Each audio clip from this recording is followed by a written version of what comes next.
Rated R Wrestling Podcast. Go! Uncensored and unapologetic. Rated R Wrestling starts now.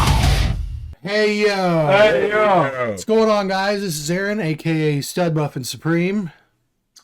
And I'm Kyle the fat fuck eating. Kyle the fat fuck, and I'm Michael the motherfucker, and this is the Rated R Wrestling Podcast, ladies and gentlemen. Oh my God. Unedited, uncensored, unadulterated, and for the moment, unsponsored. Yes, and this is episode 7. Put down the fucking candy.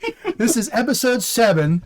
And we got a doozy for you today, folks. We're going to be talking about something cool. If you haven't guessed it by the thumbnail, today's episode You're a fucking idiot. is combining two of our great loves, pro wrestling and the world of video games, because pro wrestling and video games go together so well, and they brought so many great memories. And Absolutely. we're going to talk about the good and the bad. Oh, we're definitely talking about the bad. But And as the per- in-between, too, ladies and gentlemen. yeah, oh yeah, and as per usual, we're gonna kick things off with the day in pro wrestling. And you gonna fucking die or something? What are you doing? Ladies and gentlemen, if you agree with us that he needs to stop being a fat ass, put hashtag fat ass in the comments. Absolutely. Go ahead. I don't fucking care. Put in your Doctor Now memes too. Hello. But no, so we're gonna do this day in wrestling history. Past couple weeks we haven't had very many, but boy, do we have a doozy for you this week. My goodness. Yeah. It's one of the, definitely a stacked day for history. This is November 17th, and there was quite a few momentous things that happened today.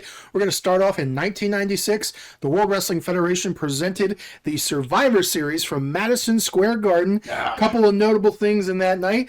Sid came out to one of the most badass entrances of all time. Who's bad? Yeah. Who's bad? And he defeated Shawn Michaels to a crowd who absolutely hated Shawn Michaels, even though he's a babyface. Even though they tried to make him sympathetic by having his manager have a heart Seems attack. like Vince trying to cram someone down the audience's throat. It happens a few- History repeated Yeah. itself. Oh, that's not it.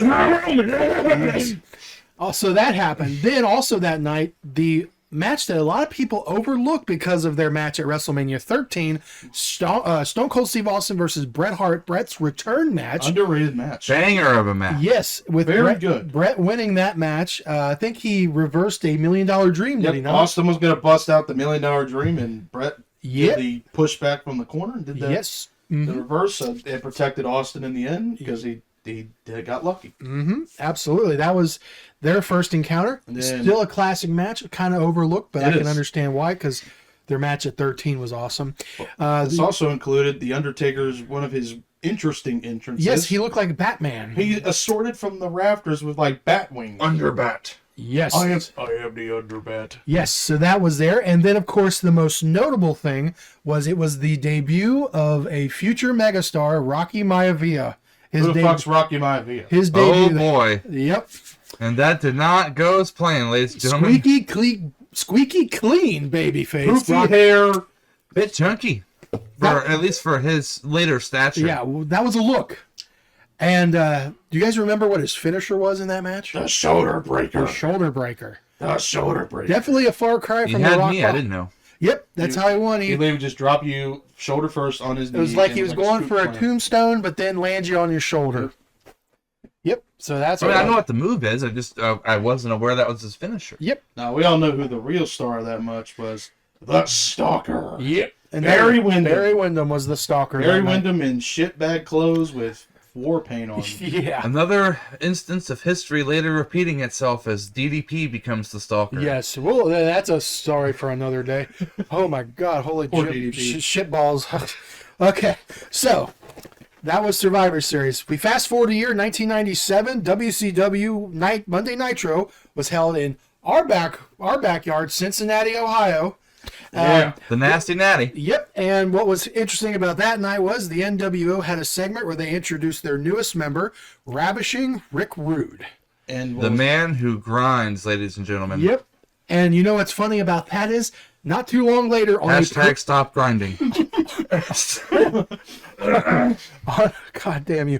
what? On a pre-taped episode of Raw from Ontario, Rick Rude showed up there too. You know what the big difference There she blows, There ladies she and gentlemen. goes. See what happens is? there. So you know how they could tell it was a big difference? His Because he facial hair. had a beard on Raw. On Nitro, he shaved the beard. shaved. He just had a mustache, and he was the first guy, or maybe he might be still the only guy that was ever on Nitro and Raw at the same time, same night. Also, fun fact too, technically he was on an episode of ECW that same week. Oh So yeah, technically he was on the main 3 promotions. he made all his in rounds one. that whole week. So he same was a week. busy Wow. man. that Well, week. R.I.P. Rick Rude, you will be I missed. love that promo he cut. The rights and the wrongs of professional wrestling. In response to the Montreal Screwjob, Vince right? McMahon instructing a man to ring the bell.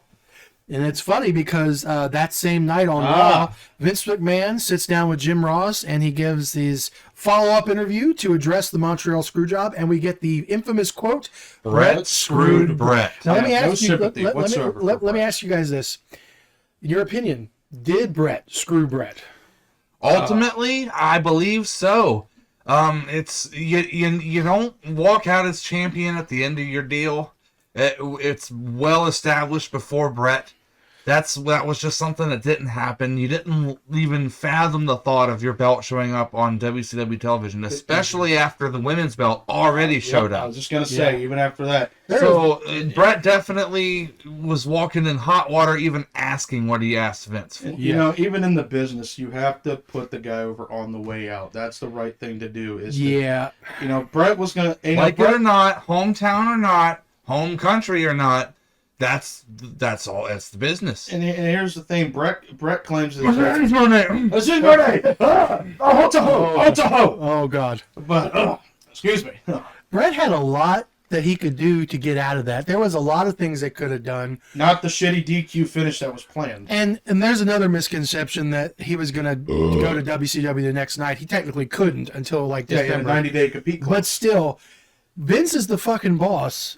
If you got a creative control in your contract, which Brett did, ultimately Vince is the man. He's going to tell you you're going to drop the strap. You got to drop the strap, right? Okay, was Shawn a prick, a monumental prick? Absolutely. Yeah, he was an asshole. Could they have dropped it to somebody else? Yeah, that'd probably been shitty. But there was a million ways that if you look at it logically, they could have avoided all of this shit. So I think Brett mentioned that he had an idea of having Ken Shamrock come out the next night and beat him for the belt. I heard that, yeah. But this is Brett talking, so I don't know if he was being legit or he was just going to come out the next night and say, I'm just going to drop the fucking belt. Yeah. No, I've heard Vince's side of this.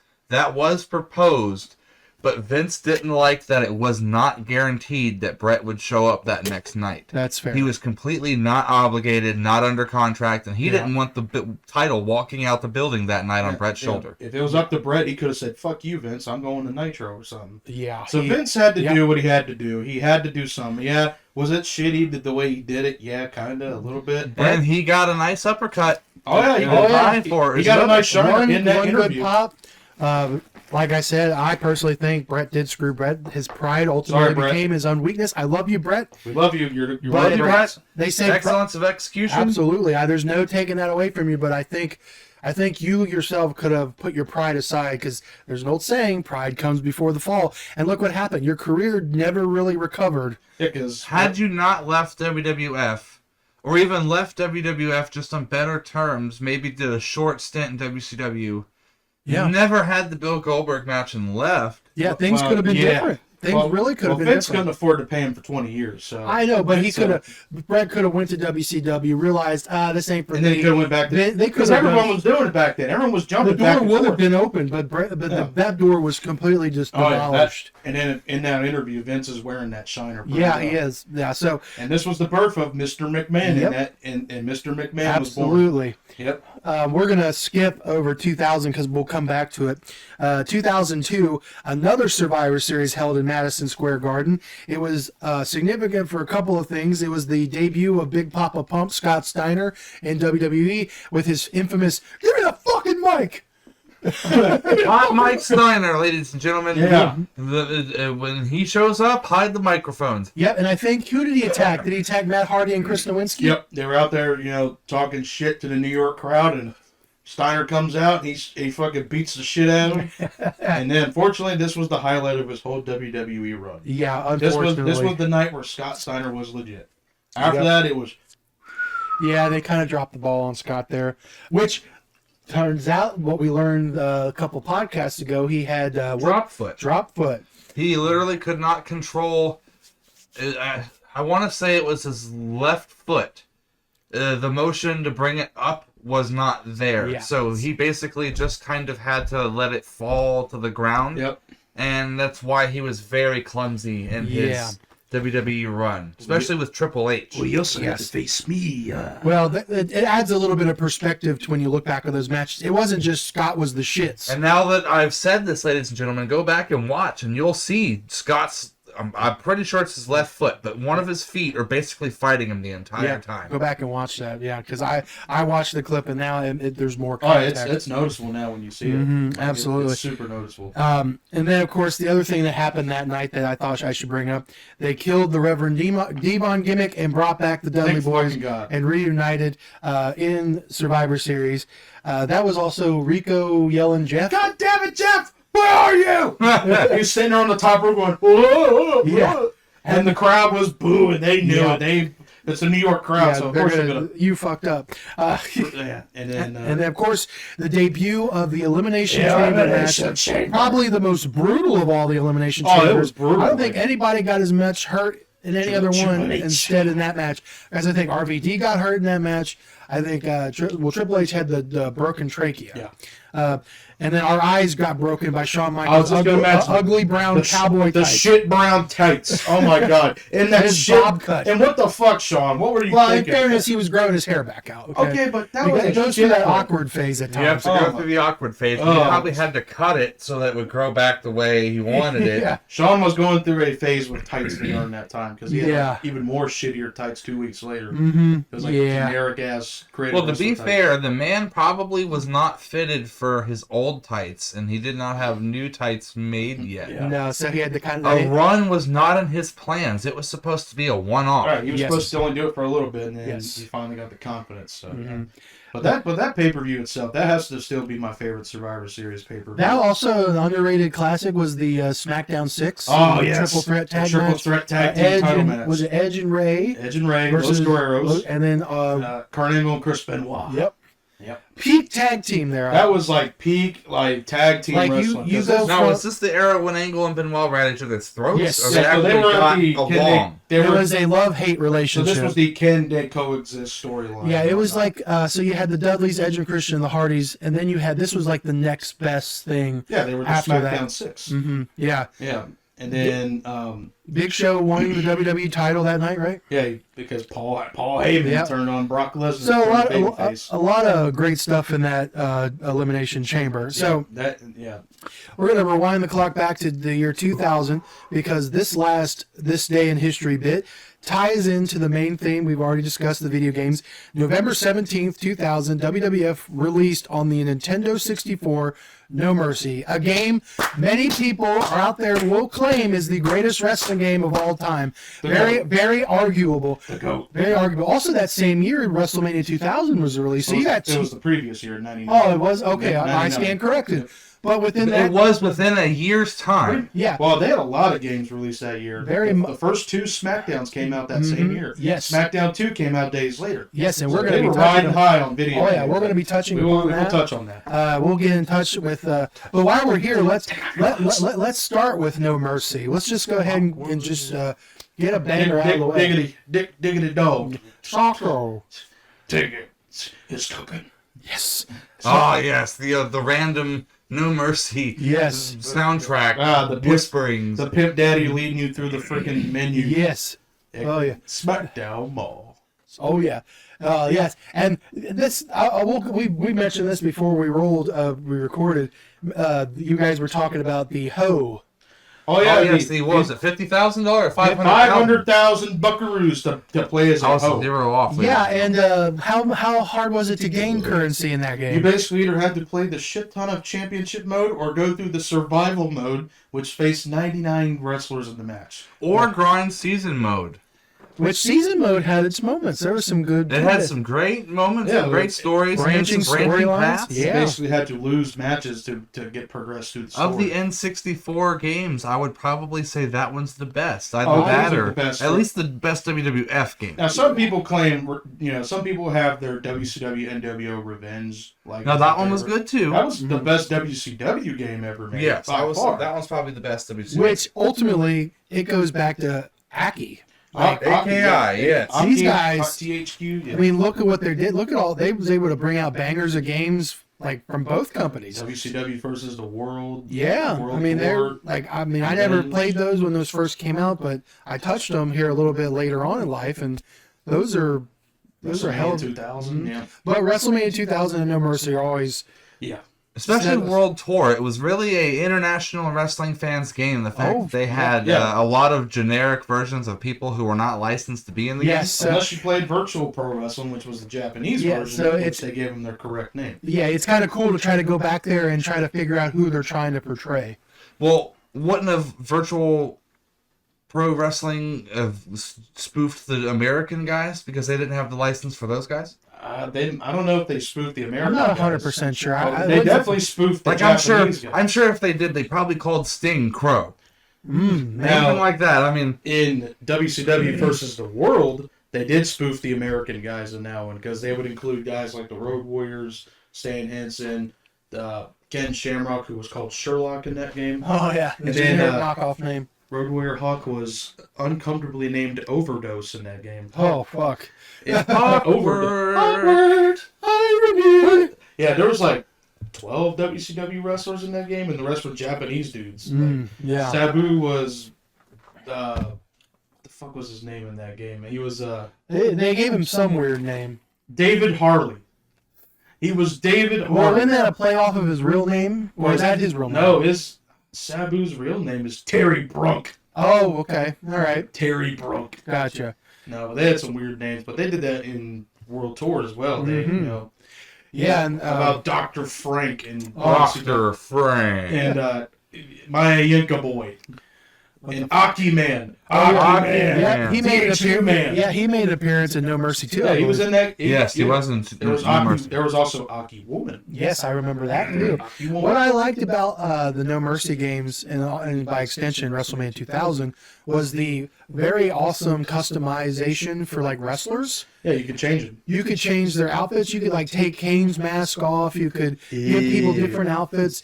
Those were It was pretty- limited, but it allowed you to be For its time, it creative was with great. the Yes. parts and pieces they did give you. Yeah, if you wanted to make Triple H a fat fuck, you could. yeah, and then Triple bypass H. You know. I know you could do it in WrestleMania 2000, but in No Mercy, could you change the color of the tights too? You can. Yeah. That's what I thought. Absolutely. Because I remember I used to make inverted Kane, which is the best looking Kane. Yes. I'll fight you on that one. But yeah, that game was awesome too because when you came out as a champion, you actually saw the belt. That was like the first time I The belt was with you. ever really experienced that. Besides, Know Your Except Role. for the awkward belt clipping, which still exists to this day. Yeah, in the we've current never video really. games. Has there ever really been a perfect belt I clipping? mean, we're getting really, really, really close. yeah, We're getting there. 25 is almost good, but except for your really rotund characters. yeah. You're they fat can as never. fuck, so- They Or can. if they have like a jacket or something. Yeah. Oh yeah. They especially custom when you do the custom attires too. Those never Oh, work they out. bleed right through, but yeah. But yeah. So No Mercy. Yeah, the hardcore championship was my favorite always. I love the hardcore championship path you would do. Oh yeah, that was cool. Because that was the first game you could fight backstage. Yes, Besides Mayhem. Yeah. Mayhem Oh came yeah. before. We'll talk about But Mayhem you too. could, the fact you could fight backstage, you could fight for some reason in every backstage area in the whole arenas has a bar and Yeah. has a bar in it, and you can fight in the bar. Yeah. Well, to be honest, with Bradshaw and Stone Cold in the game, you need a Oh, bar. the Plus the APA. APA could be set up. pretty And much. the APA. Yeah. Oh, I yeah. think they were a part of that storyline. Oh my weren't they? god, they were like the hardest part of the season mode because they beat the shit out of you in handicap matches. they would spam handicap matches in that mode. Oh, I'm sure. Really to ramp the difficulty up at you. Oh, good lord, they reversed everything. Which, I mean, fast forward a few years to the Day of Reckoning series, they just give you a Oh bunch my- of generic Jeez. Joe blows to blow through. That's difficulty, right? Yeah. Yeah, what the fuck? Or you really want to talk about some weird backstage crap, what about WrestleMania 19 on the GameCube? Oh, WrestleMania Where you 19. murdered people. Revenge Yes. mode. We'll talk about. Now, I never physically played this game, but I've seen people talk about it. I probably wouldn't have gotten into it. That might be a little bit too far out for me. You can literally climb on chains on construction sites and all that, because the main goal of this mode is to destroy WrestleMania. Yeah. Because you get fired, and then Stephanie sends you on a revenge mission to destroy WrestleMania. So that means going to shopping malls and killing construction workers and throwing them off rafters and whatnot. This was not a Caesar mode. This was just you going around beating the shit out of everybody. The closest we were going to get to like an RPG or a story mode where you play wrestler. Pretty much, and then you're just in your wrestling gear all the time, too. Yeah, it makes it awkward. I'm like, oh, okay. Now you want to talk about weird WWE games? What about WWE Crush Hour? Oh, man. Basically, Twisted Metal meets WWE. Oh my I God. actually loved that game. I played it for like a good solid 24, 30 some hours straight when I first got it. It's I never not bad. played I mean, if you take away the ridiculousness of it being based, like you said, Twisted Metal and WWE put together, it's actually not that bad of a game, actually. Nice. It's pretty fun. Yeah, I have some stupid fun with it. The story mode kind of basically, I think The Rock was the antagonist, if I remember correctly. I don't know, but I know. And I remember the game basically just kind of gives you like a bunch of verbal promos as the surmise to the story as you play through it. Yeah, it was really fucking. Yeah, like I said, I never got to play that, but I might have as a kid because I loved the fuck out of Twisted Metal. Twisted Metal fucking rules, dude. Shout out Twisted Metal. Hell yeah. Introducing me to Dragula. Thank you. Ah, yeah, because Rob Zombie's music was in full. I remember that. Yeah. I played some snowmobile racing game that introduced me to Dragula Oh, on the PS1. that song must have gotten around a lot back in the day. Oh, yeah. Songs and video games really go hand in hand. I rented a lot of games back in my Oh, childhood, man. so Those that's are the where. days. Yeah, that's Those called were the renting games, kid. You young people out there. Yeah, so When you catch back when the world was young, back in my day, you would have to go to a place You would called have to a video physically store. go to a store made of most likely brick and mortar or wood. And renteth thy game from thy shelf. yeah, you have to go to movie gallery, not Blockbuster, but movie gallery. Or Blockbuster. Blockbuster. Or Hollywood Video, or Family Video, or whatever your local Mom and pop store was You called. had to rent the game for a weekend, pretty much. Or 7 days, depending on the store's terms. Yes. You had to rent the game. You couldn't just buy it. You could. The staple of a good Friday night after school, going to Blockbuster, renting either a wrestling movie or a wrestling game. That's where I remember renting SVR 06, which that is one of my favorites. SmackDown vs. Raw 2006. I remember renting that game from Blockbuster with my buddy Alec, and of course he didn't like wrestling games. So I was playing it on his PlayStation, so much so that he asked me, he goes, do you think I can play my game now? I got so hooked, especially season mode. Oh yeah. I got hooked into that game. That game was badass. The GM mode or the whatever the GM mode, that was like where that came in. That was the debut. Yes. That was badass. That was where you could get the belts looked really good in entrances. Yeah, they were huge though, but my God, they looked good. I loved the shit out of that game. That game was that badass. 2006 was great. Now, I actually perma-rented SmackDown vs. Raw 2007. Like, I rented it for like a good 6-7 months. I remember they asked me on several occasions, like, would you like to buy this? And I'm like, no, I just want to return it and rent it again. Yeah. Oh my God. Oh yeah. You know, you all talking about renting wrestling games. Unfortunately, the one wrestling game I think I either rented or bought it at Movie Gallery. The Simpsons Wrestling. Oh boy, I played Oh, Oh my boy. fucking God, that game Talk sucks. about a jumping. Even Celebrity Deathmatch was better than that. Yeah. And that game was not that good either, but it had some stupid charm to it. Hey, at least it stuck to the roots of the show, I thought. Ned Flanders. And you was could in- still decapitate people and fucking shit. Oh my But God. Simpsons wrestling was just. The It's fact- an absolute flaming dumpster I love the fire. Simpsons, but fuck. That was like Hit and run, gem of a game. But the wrestling game, no. Simpsons Road Rage was better. Yeah. And that's Crazy Taxi with Simpsons. Yep. Literally, stupid, sexy Flanders is overpowered as fuck in that game. Yeah, He fucking. literally calls upon God to smite you. And then he would drain your life. So if you ever want to play Simpsons wrestling, just do it if you're drunk, high, or just want a good laugh. Or if you're just But curious. rent it. Or if Stream you're it. a masochist and you really enjoy that kind of thing. Yeah, if you want to see why the fuck is Simpsons doing a wrestling game. Well, wrestling games obviously were the big thing at the time. Yeah, I mean, wrestling was hot when the game came out, but my God. Like, we're talking 2000, so this was... Yeah. No, this was 2001. Wow. So this was towards the end of the PS1 life. Wow. And also towards the end of the hot period in wrestling. We're about to go into the recession. Yeah, Right. Yep. we're going to get there for sure. But the other big memory that I had besides No Mercy, which was awesome, the original SmackDown games Oh, yeah. were freaking amazing. Because Right, were. you got to throw Sony and PlayStation fans a bone here, because we had Warzone and Attitude, which I'm in the minority. I actually love the fuck out of those games. I do, too. I think they're not that bad. They're... Once you learn all the button combinations, how to do Mortal Kombat Well, yeah, style and codes then to do moves, and then but Attitude, I loved. That was the first time you got to create an entrance. you can create an arena And too. yes, and then freaking, you could make somebody bleed on like their shoulder. That was and the then their- ECW games. No, that was an Attitude Oh, was too. it? Was it Mhm. Attitude? Yep. Oh, ECW took that from Attitude because it was made by the same company. well, it's basically Attitude with a Yeah. new coat of paint on it, pretty much. But you played Warzone in that, didn't you? So I actually have a very interesting experience. One, I retrospectively and retroactively went and bought a copy and played it for the first time since my early childhood. But that's actually the very first wrestling game I ever played. Really? That's one of my early. It was on a PlayStation demo disc, Ah, okay. All right. and you only could use Stone Cold and Shawn Michaels. Fair enough. I mean, Well, you yeah, know, they give you the two biggest Stone stars at Cold's the the time. cover And I remember King's goofy commentary. I think that one in was, that game. I'm pretty sure that one had Jim Ross and Vince McMahon doing the commentary. Did it? I don't remember. Jerry Lawler and Shane McMahon did Attitude. Oh, okay. I see. I don't remember You that. probably remember that one. And then that's what I'm talking about. Attitude? There was a Warzone that you played. Well, I mean, I was a child. I remember hearing King. Well, they're pretty much a reskin, so it could have been either way. The Warzone wasn't my first video game experience.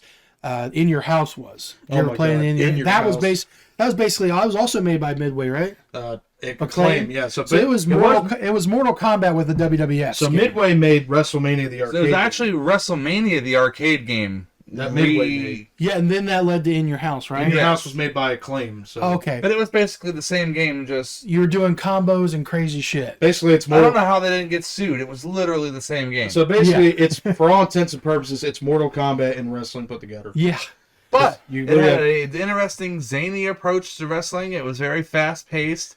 And there Yes. were power-ups and powers, which was a Absolutely. unique take at the time in wrestling. Yeah. How I many? played that one as well. I actually had a buddy. I'm sure most of us out there, at some point have went through the pain of, oh yeah, I have a game. Well, I have a game. Well, let's swap them, right? Yeah. And then that buddy never gives you back your game Oh, for whatever no, reason. no. Well, I was that dickhead kid for whatever I reason. thought I don't this was- remember why. And to this day, have Randy Barton's WWF in your house. And to this day, I apologize, Randy. I have no idea where it went and why I couldn't give it to you. You want it back? Shout out to Randy Barton. Shout out to Randy I Barton. haven't seen that guy since 6th grade. He was like the only other fat kid in my class, so we were the two fat kids in the class. And I forgot him and Andrew Howard and myself. We were all into wrestling, and Andrew called me Batista, and Andrew was Triple H, and I think Randy Barton was Randy Orton because they had the same name, even though his real name was Kerry. A lot of people didn't know that. That was Randy's real name was Kerry. We're really off the goddamn bean. Wow. But Yeah, I had WrestleMania the arcade game on Super Nintendo. Meanwhile, meanwhile, the booker's office. yeah, but WrestleMania the arcade game was, you had Undertaker shooting tombstones at Yeah, you. throwing ghosts. The best was always doing the electric buzzer. Yeah. Those were So always. we had the Super Nintendo version. And then I think Razor Ramon had like an actual big ass razor. Yeah, Yokozuna would kill you. Yes. So those were pretty absurd. We hadn't dipped into like simulation yet. We didn't get to that for a while. This was back when wrestling arcade games were actually Mm-hmm. selling enough to warrant making. Yeah, and then we closely got similar to that. We were in the right path with the aforementioned SmackDown series. SmackDown series was a little bit more realistic. Adding that, there was still a lot of arcadey style stuff. Hashtag belch breath. Yes. Do you guys? Have you guys ever? Well, I know you did, but did you ever play WCW Nitro on the PS1? Don't pick me. Yeah. Whatever you do, Yeah.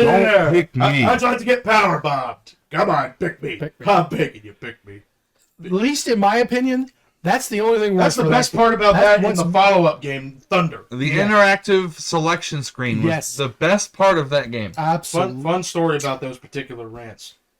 The Sting one scared the shit out of me as a kid. Yes, me too. Because he'd be sitting there. So, okay, here's what's weird. So, Sting is in his crow makeup, and he doesn't have he's in Surfer Sting ring gear, and he's sitting there going, "You really think you're ready for the Stinger? You think you're ready for a Scorpion Deathlock? You think you're ready for a Fatal Killer?" He would scream at you, like, "Oh!" Yeah, He that's- scared the fuck out of him. He's in his crow makeup while he's doing it, so, So it it's looks. scary. Plus, because of the resolution of the little screen, it makes his face look distorted when he's doing Oh, it. it was- too. It was very pixelated. It was Yeah. That was my earliest a memory. 12 by 20 pixel. It's like a little square box. That was my earliest memory of WCW Nitro, but yeah, For those watching, that's the same size as Kyle's square over here. pretty pretty much. much. And you got Surfer, Sting, Crow hybrid yelling at you. But nothing beats Ladies and Kevin. gentlemen, they confused the shit out of me for a second. I was like, what square are they fucking talking about? My chest. I'm the only one here looking at the damn laptop, so they don't understand. Hey, right? babe, get fourth wall break. We're breaking the fourth wall. No, we're but, professionals. Remember that. the Sting scared the crap out of me, but if I ever wanted a good laugh, it was fucking Kevin Nash. Well, he did an even Oh, funnier yes. one in the following. Nash, game, not but that's Thunder. the best part because you can tell he don't give a didn't give fuck. one teetotal fuck. Now, Scott Hall was great. He said, "You Even- select yeah, Scott Hall. yeah. You get ready for a wild ride on the outside." But in the Thunder games, Nash definitely didn't give like a. You just like He go. goes, "Wait a second. I know what you're thinking. You want to be like me, like everybody else. Forget it. Go pick Hogan or something. Go pick Sting. Anyone else, go. And then fucking Roddy Piper actually responds to. Hey, what's wrong with that? I heard Nash. I can smash Nash. And Hogan, put him to sleep 3 times." Yeah. Yeah, Piper was on crack. Yep. But here's the weird thing about some of those rants. Some of them didn't get the memo because you would hit the button and they'd be like talking shit to you like you're picking them as an opponent. Yeah, technically Scott Hall missed the memo. And he's no. like, "I'm going to rough you up, you little punk. Like, no, I'm controlling you, I'm playing dickhead. as you, Chico."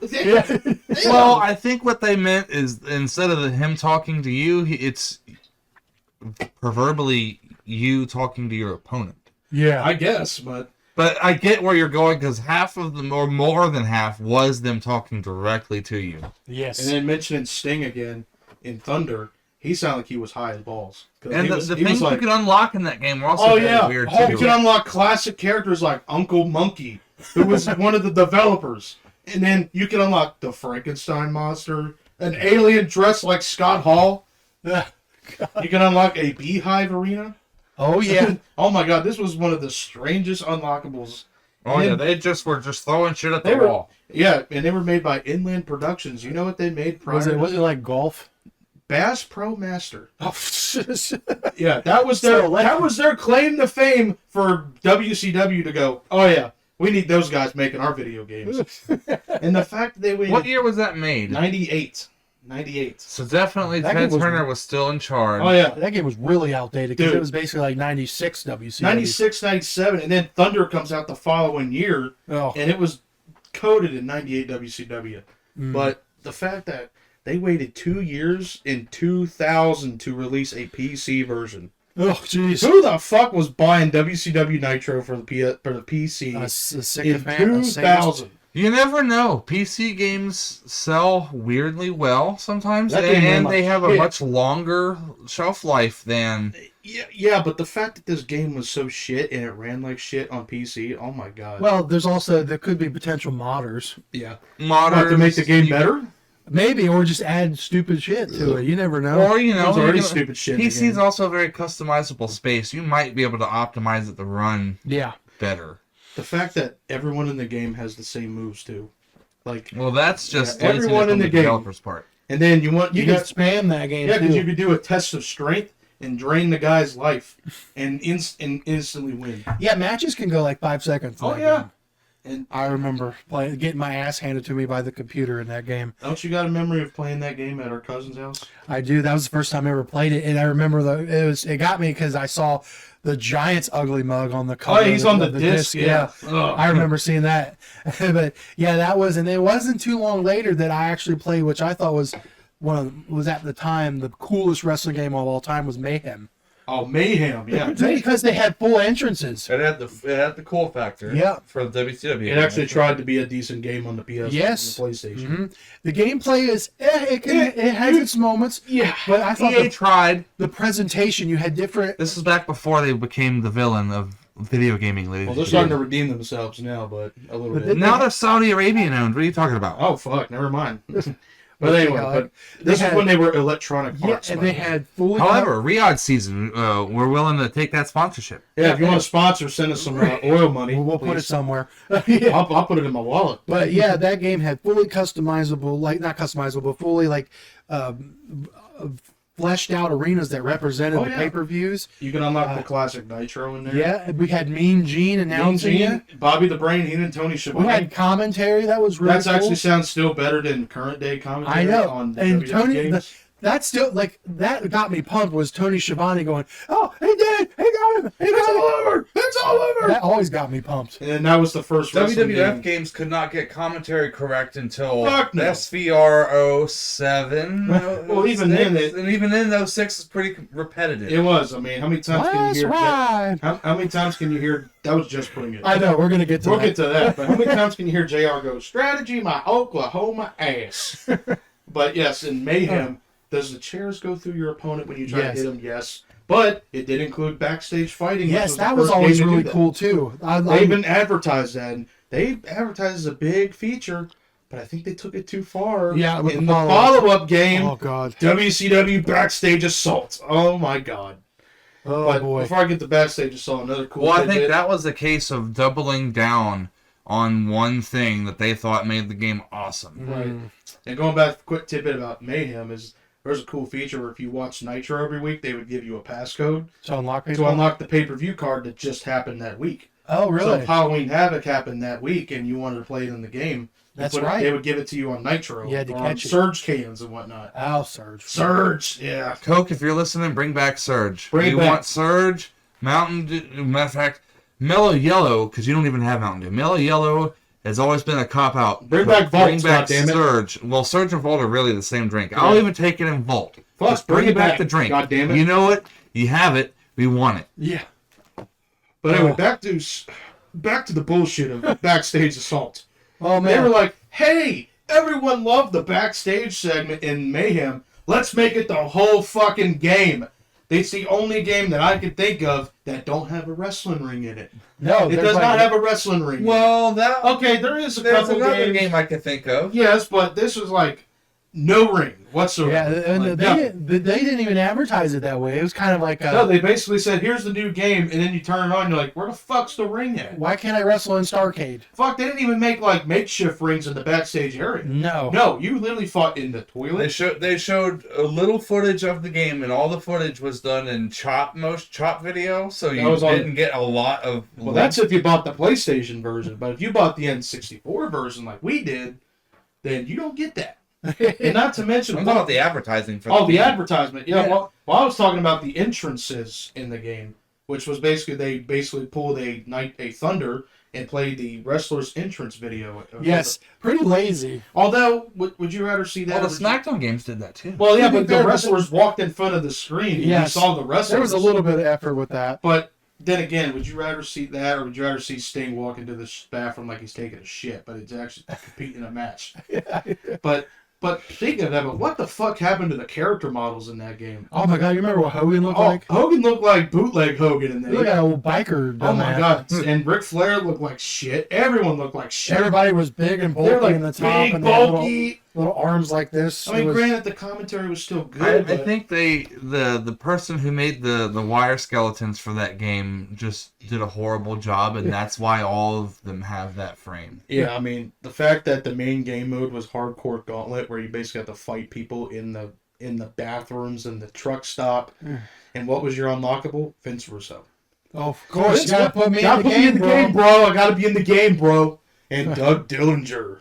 Oh. Be on the podcast, bro. Yeah, Come on, Doug. We got Vince. I know we rib you sometimes, but we'd love to have you. We'd love to get your Let's perspective. talk some investing on An AEW. actual open conversation, not a ribbing, Not a lashing, not a beating. I know Corny would hate that if we did I that, would but just love to hear That's okay. We're open from to your mouth, Vince, an answer for some of the things Yeah, you that got haven't some turned out. explaining. That's to do. all.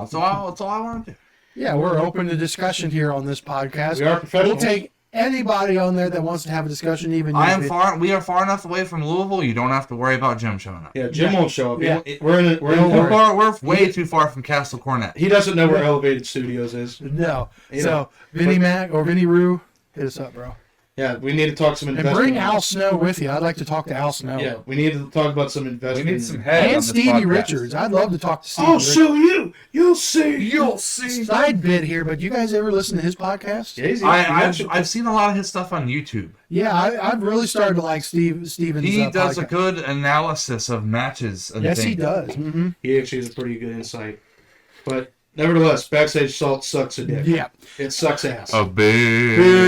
If you want to get down on these hairy balls. And that was the end of that was the last. That was the hurrah last for- WCW game. That was also the last bit of competition WWE get with video games for a Yeah, while. because 3 months later, WCW goes out of business. Yep, and then Well, except for the Planned Mayhem 2 that we later got as Oh, Def yeah. Jam Vendetta. yeah. And that spawned the Def Jam series. Shout out Def Jam games. Those games are awesome. EA, bring back the Def Jam games. Bring him back. I never personally played them, but I'll take your word for it. They look good. They're You need to amazing. lend me your copy. Some people don't like Icon. I actually liked Icon. EA, please give us back Def Jam. Do something good for all of us. Yeah, I need to play Fight for New York. I need to get your copy eventually. It's a fun game. Bit hard, but fun. Hey, I'll play it. And it has some very unique match modes, like throw a guy out the window. That's basically how you win the match. You Or- throw him out of a 10-story window. Or throw a guy in front of a train. Yeah. Oh wow. They even have Human Torch matches in there. Oh, Oh, the Inferno match? Yeah, you can set the guy on fire. That's set later in the story where you literally are fighting in a burning building. Okay. Yeah. They use, they use. Yeah, but for all intents and purposes, Def Jam Vendetta is No Mercy with. They also kind of, I think they beat the SmackDown games to the car destruction aspect. They probably Yeah, did. 'cause Def they Jam weren't Fight for doing New it York yet. allowed you to completely demolish cars in the parking lot matches. Oh wow. See that's See, that was that's before badass. Here Comes the Pain will let you do that. Yeah. No, I may be wrong about that. It might be around the same Yeah, time. there's gonna be some nerds. Let be us like, know. "Yeah, Actually, that's Yeah, if you want to. Please, if you're that nerd, I want you to tell me what. Bring your dorky ass on here. We'll argue with you. So We may met- even want to bring you onto the show just to have you for some stats. There you I'll go. eat you. I will eat Well, you. we resident Rain Man here might be able to help us here, but we've talked about the SmackDown series briefly. They were good. SmackDown 2 was Know great. Your Role was great. There's the only SmackDown game in the series I never personally owned, but I played a little bit, and I'm glad I did. And Just Bring It. Oh, I hate Just Bring It. And we mentioned commentator earlier, It was great for its time. but the commentating, my God. I heard The Rock was great. The last ride! The last ride! What's going on here, Cole? Soup bones. Everything is allowed in a steel cage match. These two guys. He's on the ground. Oh! Yeah.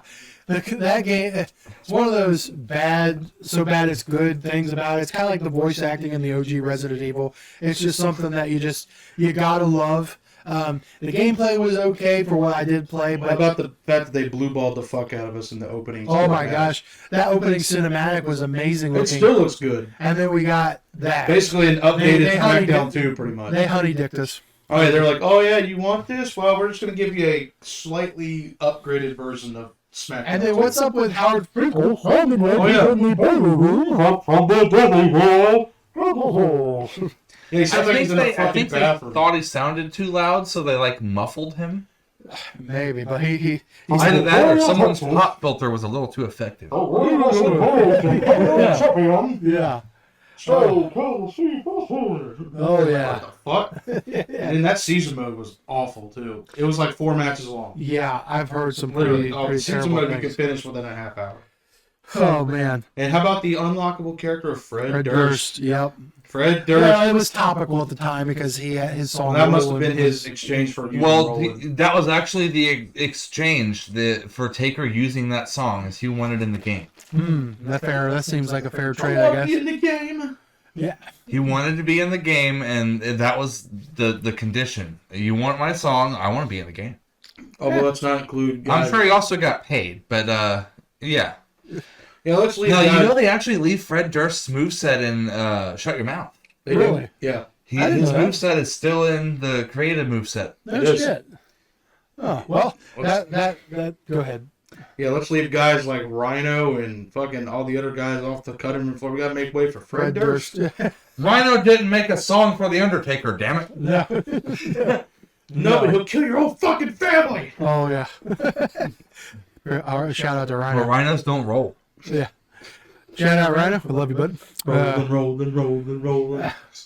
But you mentioned that they had his moveset and Shut Your Mouth. That's the next game because I skipped that game, got into Shut Your Mouth, and holy shit, that was talk about a fun. Oh yeah, I fun remember game. getting that game. I remember it. Oh hell yeah.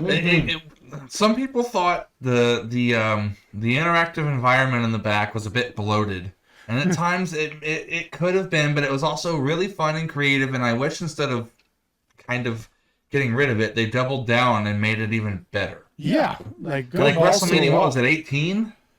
The one where you can fight from maybe 19. 19, yeah. Where you can fight from a helicopter and stuff. Oh, you could do that in SmackDown too, right? Yes. Can you Yeah, do you, SmackDown? well, you go out on the road. You can go out on the road, get hit by a car, and then you could climb up the building where there's a helicopter flying by, and you can grab onto the ladder, and you can drop an elbow from on a son of a bitch from the ladder. Yeah, you can fight in restaurants too, and Yeah. kitchens. And Uh-huh. Yep. Pick up a sofa like it's a 2x4. Yeah, a casket and just start swinging. Yeah, that's how around. you want a casket match, was beating the shit out of with the casket. Just swing it like it weighed nothing.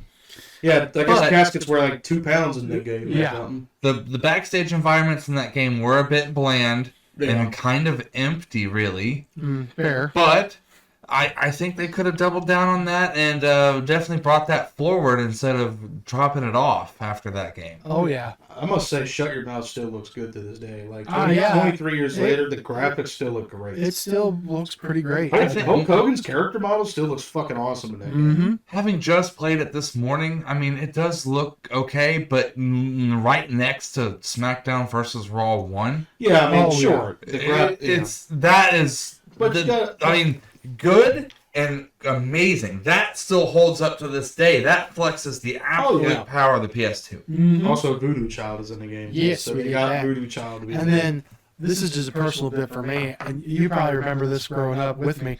Every time we'd play the game, we'd have to watch the Rob Zombie music video. Oh yeah, in the extras menu, there was like Yeah. a montage of Rob Zombie's With Never Gonna Stop. Never Gonna Stop. Yeah, Yeah. it was like a montage of basically video clips, pretty much. I never knew that. Yeah, Oh, yeah. it's in the extras menu. Yep. Yep. And in that season mode, you could like go multiple paths, right? You go backstage, and then didn't they do? That was where they first did the draft. Yeah, you could do the Don't draft. shut your mouth. I love doing Yeah, that. shut your mouth, yeah. Yep, I love doing that in that You season can mode. simulate the draft and all that. Because I love putting people that weren't normally on Raw on SmackDown, Yeah, you get and vice versa. Oh hell yeah. Yeah. It was fun. Oh, for sure. And then another thing too. I mean, talk about shit that used to scare me in the wrestling games. Then the Created Wrestler was an original Created Wrestler song that was basically the Phantom of the Opera song. Oh yeah. That used to scare the fuck out of me as a kid. I don't know why. I know I'm retarded. I know. And I was like, every time this fucker would play it, I'd be like, oh, don't play it, don't play it. Yeah. Oh, man. Created Wrestler was even better in that one too. Like I like that you one. can make Goku in that.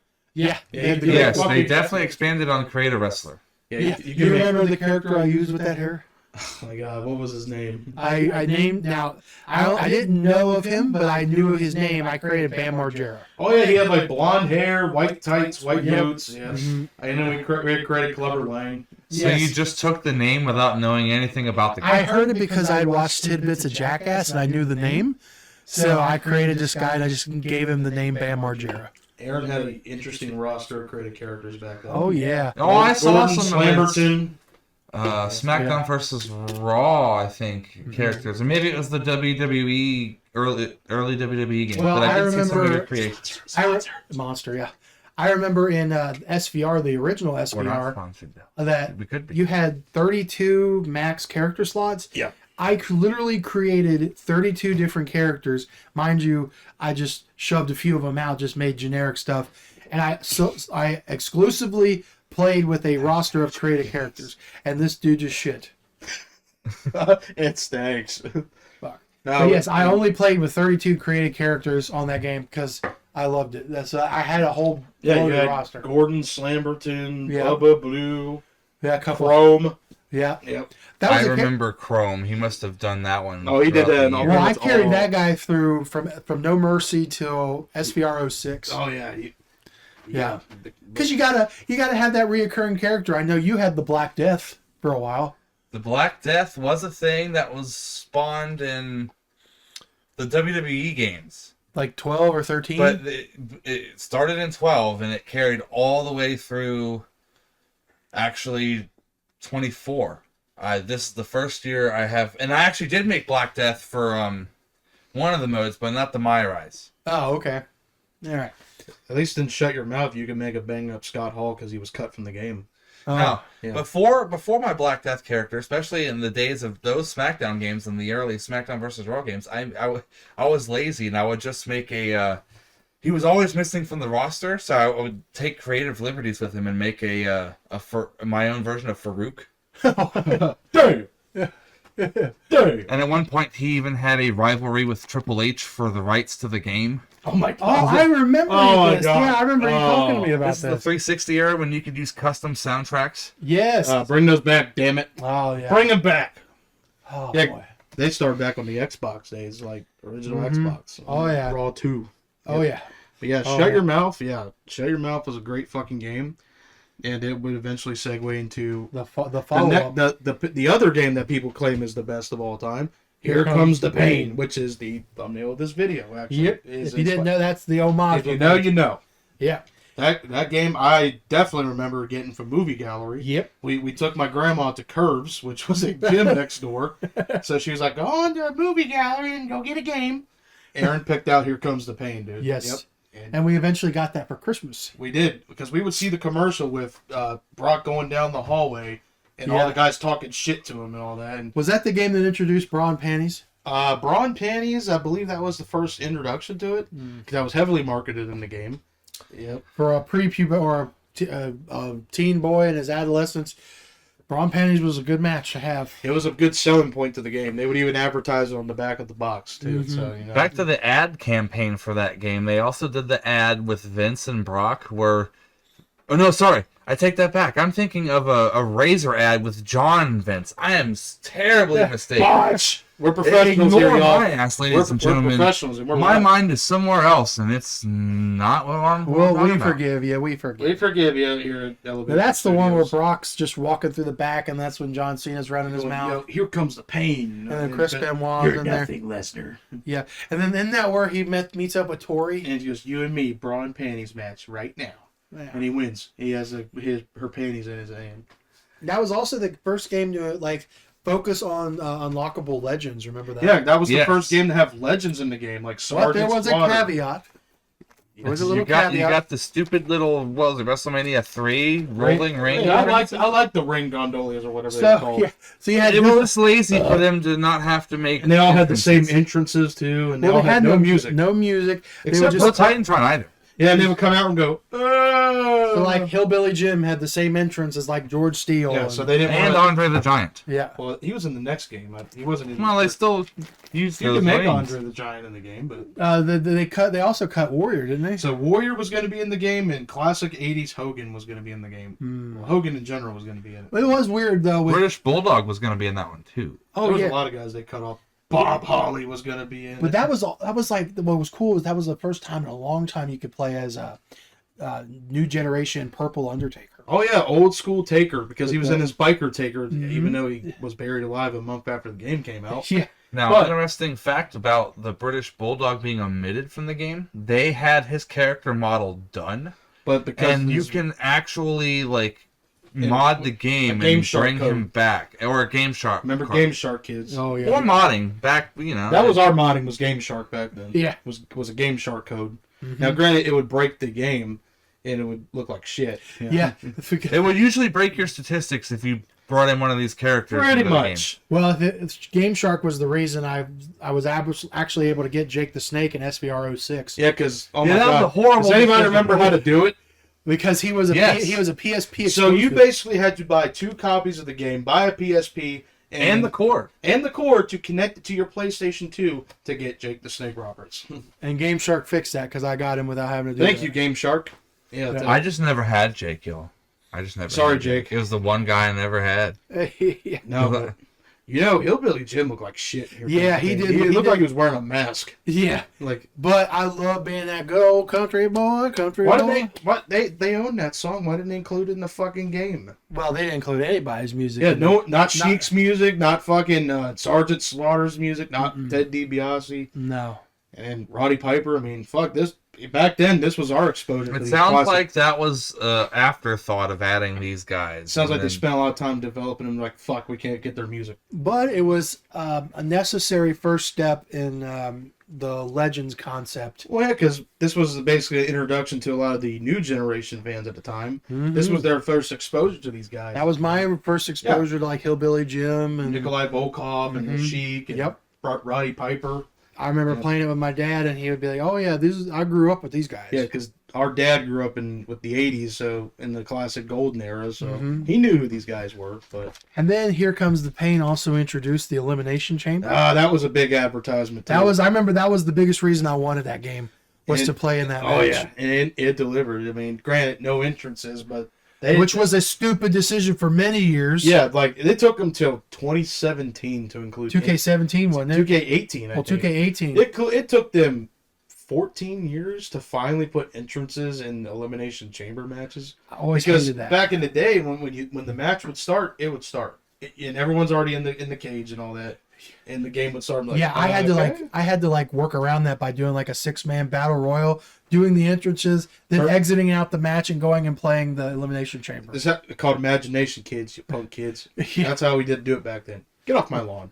Get off my fucking lawn. But yeah, that You want was. statistics? We use pen and paper. Yeah, we had to write down codes and we had to write down creative wrestler formulas off GameFAQs.com. Yeah. To create. Or you just wung it if you were just making something. Yeah, Yeah. you had to wait till the internet pulled up. to I pull up never GameFAQs. I never looked up for the comprehensive details. Yeah, I always just we always just eyeballed it. imagination. now granted Now, sometimes- when I got older, I would look up some of these formulas just because, Oh, you kids in your community. because a creations. lot of them were very spot on. Yeah, I mean. or at least as close as you could get. Makes you No. wonder how much fucking time do you have on your hand to do that? Yeah, like when you look at some of these formulas, you're like, God damn, how did you figure that out? And these were like from back in the day when the game was out. They had no life. no life.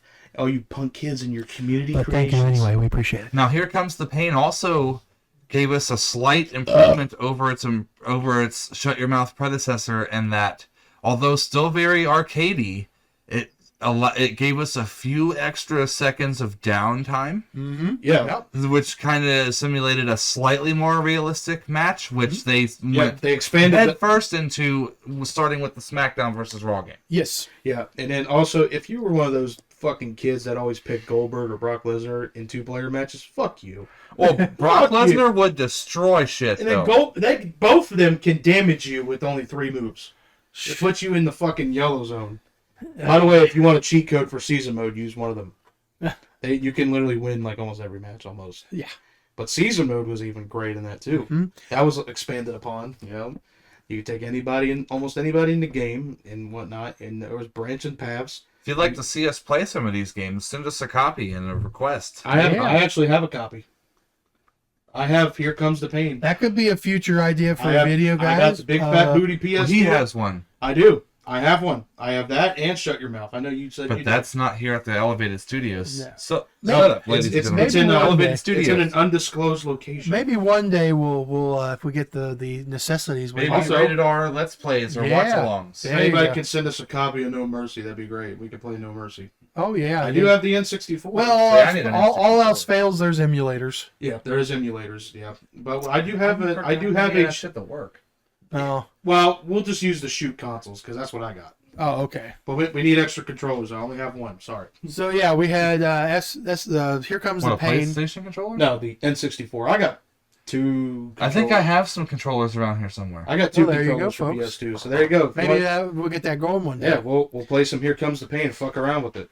Yeah, so you mentioned the original SVR. That's where I thought the games really took a huge step up. Definite leap, and Sure. not so much on the creativity. The roster, because the roster took a The downgrade. roster took it down, but I think We got the Bret Hart. increase in Oh. realism is why we got quality over quantity. Yep. Well, not to mention a lot of the guys from Here Comes the Pain were already out of the company by then. Yeah, so we went from having Scott Steiner, Kevin Nash, Goldberg, Brock Lesnar to Garrison Cade, Mark Jindrak, Rico in A the game. handful of the new stars in the game. Like, we had for that a good game. roster. We got Bret Hart back. got Bret Hart. We got Rock in there. Rock was in it. Was Austin in there, right? No, Stone Cold Oh, was he not. wasn't? I Oh, don't think wow. he was in the game. No. But I love the fact we could get Bret Hart. I was That was super now happy at the about time that. that was a big deal because this was Mhm. during when they were still on rocky relationship, and the fact that he was able to license him in the game, it was a huge fucking Yeah. deal to get Bret Hart back in. Beefs can be squashed with a little bit of that fuck money.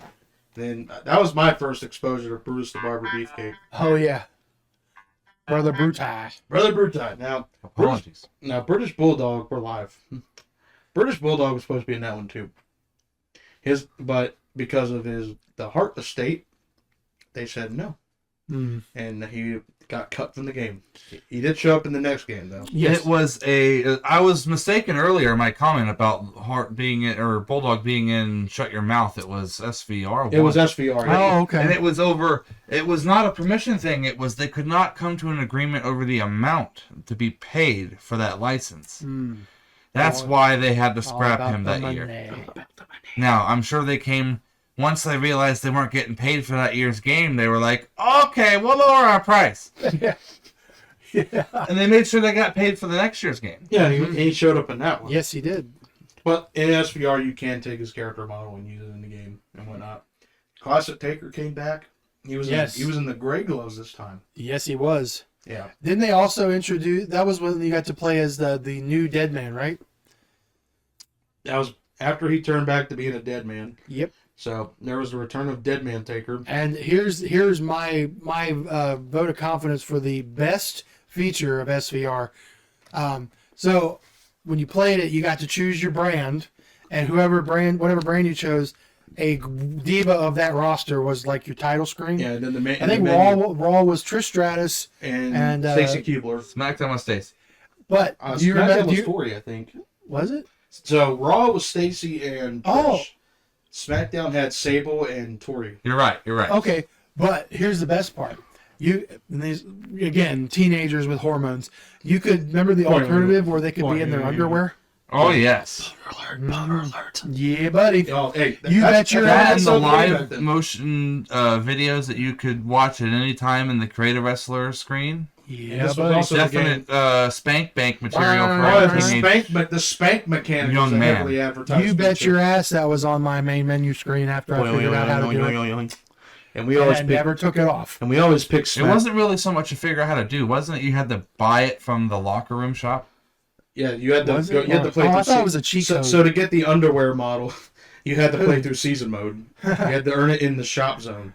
So Yeah, just yeah, keep yeah. Good looking shit, there. pal. Good shit. Well, okay, you got to think that they advertised bra and panties on the back of the box on that one. And weren't the jiggle effects full force? on Oh that? yeah, so Sable's tits were definitely Well, as much different. as the PS2 could harness at that time. all the polygons and shit, because we were just coming out of PS1 with Laura Croft's pointy polygon Yeah. nipples. Or the yeah. N64. Or the Right, N64 right, with all right, its right. edges. So then you get here when you got Uh-huh. Sable's knockers, bouncing all over the fucking thing. Right. Yeah. But yes, I always picked the SmackDown screen because I was a SmackDown guy. Because that would I switched back and forth. Yeah, I so did that would too. also change the menu layout too. Yes. You get blue and like SmackDown graphics, Raw and red Yeah, graphics. that was pretty cool. I like that. That was- Everything was in the same place, but different looks, and that was really cool. Customizable menus. Bring that back. and that was actually Themes for consoles. Yeah, Bring come those on. back too, guys. creativities. I mean, come on. Xbox does it. PlayStation, you're slacking. You're slacking Sony. I love you, Sony. It's and not that kind and that whole exclusivity, like the SmackDown menu or the Raw menu, that was cool because at that time, that was during a rare time. It's not as much, and you won't really find that. Yeah, but yes. when you were loyal to a show, Yeah, that was back if you were a SmackDown guy or a Raw guy. Back Yeah. when you had a preference, Yeah. because They felt like two different shows. they went through an effort to make it feel like two different shows. Exactly. buddy. Now it feels Two just like different the same. rosters. Now They it's even just had- the same coagulated product. Just with different colored ropes. yeah. They had different sets back then. Different sets for the TV show. So that- different vibe for the television shows and whatnot. Hunter, get rid of the LED screens, man. Yeah, We need goddamn to it, some Paul, sets. please. Bring some creativity sets. And that's one thing these old games had, too. I don't You care got- if HDTV makes the sets look like ass. Who Give us the cares? sets. Yes. Even back in the games, they would recreate all the sets. They looked great. And they say, oh, because it takes up too much space for potential people. Fuck them. Fuck them. Then go fuck themselves. Hold on. It's too much space for potential people. Let's not forget, y'all did WrestleMania in San Fran, where a third of the stadium was behind the stage. Behind the stage. Yeah. So Can't see who's shit. Yeah, who's getting? What about, They couldn't see anything even What if they about wanted fucking to. WrestleMania 19 when they did it in the baseball field and there was people way in the corner on the outside portion, like these little corners. What about them? And you still made a badass set and all Or the that. WrestleMania 19 year where they did the stupid little awning over the ring and the people in the nosebleeds couldn't fucking see. Which WrestleMania was that? It was the rainy WrestleMania. Oh, 36? Yeah. Oh, 37 or whatever? Yeah, when you had a rain delay. And all that. What about all the LED screens they put in the middle of the ring and all that? At least with this year's WrestleMania, you got to sit on the fucking stage. Like Yeah, people but you had to could- pay an assload of Oh, money true, for it. but still. TKO greed. See, even back in the day when you would have even like WrestleMania 18's constructor set where they basically just Yeah. put shit together and made a screen, it looked cool. Yeah. Like, it looked fine. And then in the video games, they'd recreate them. Yeah. So the video games authentically recreated these arenas a lot. Mm-hmm. Especially WrestleMania 20s and SVR and all that. Oh yeah.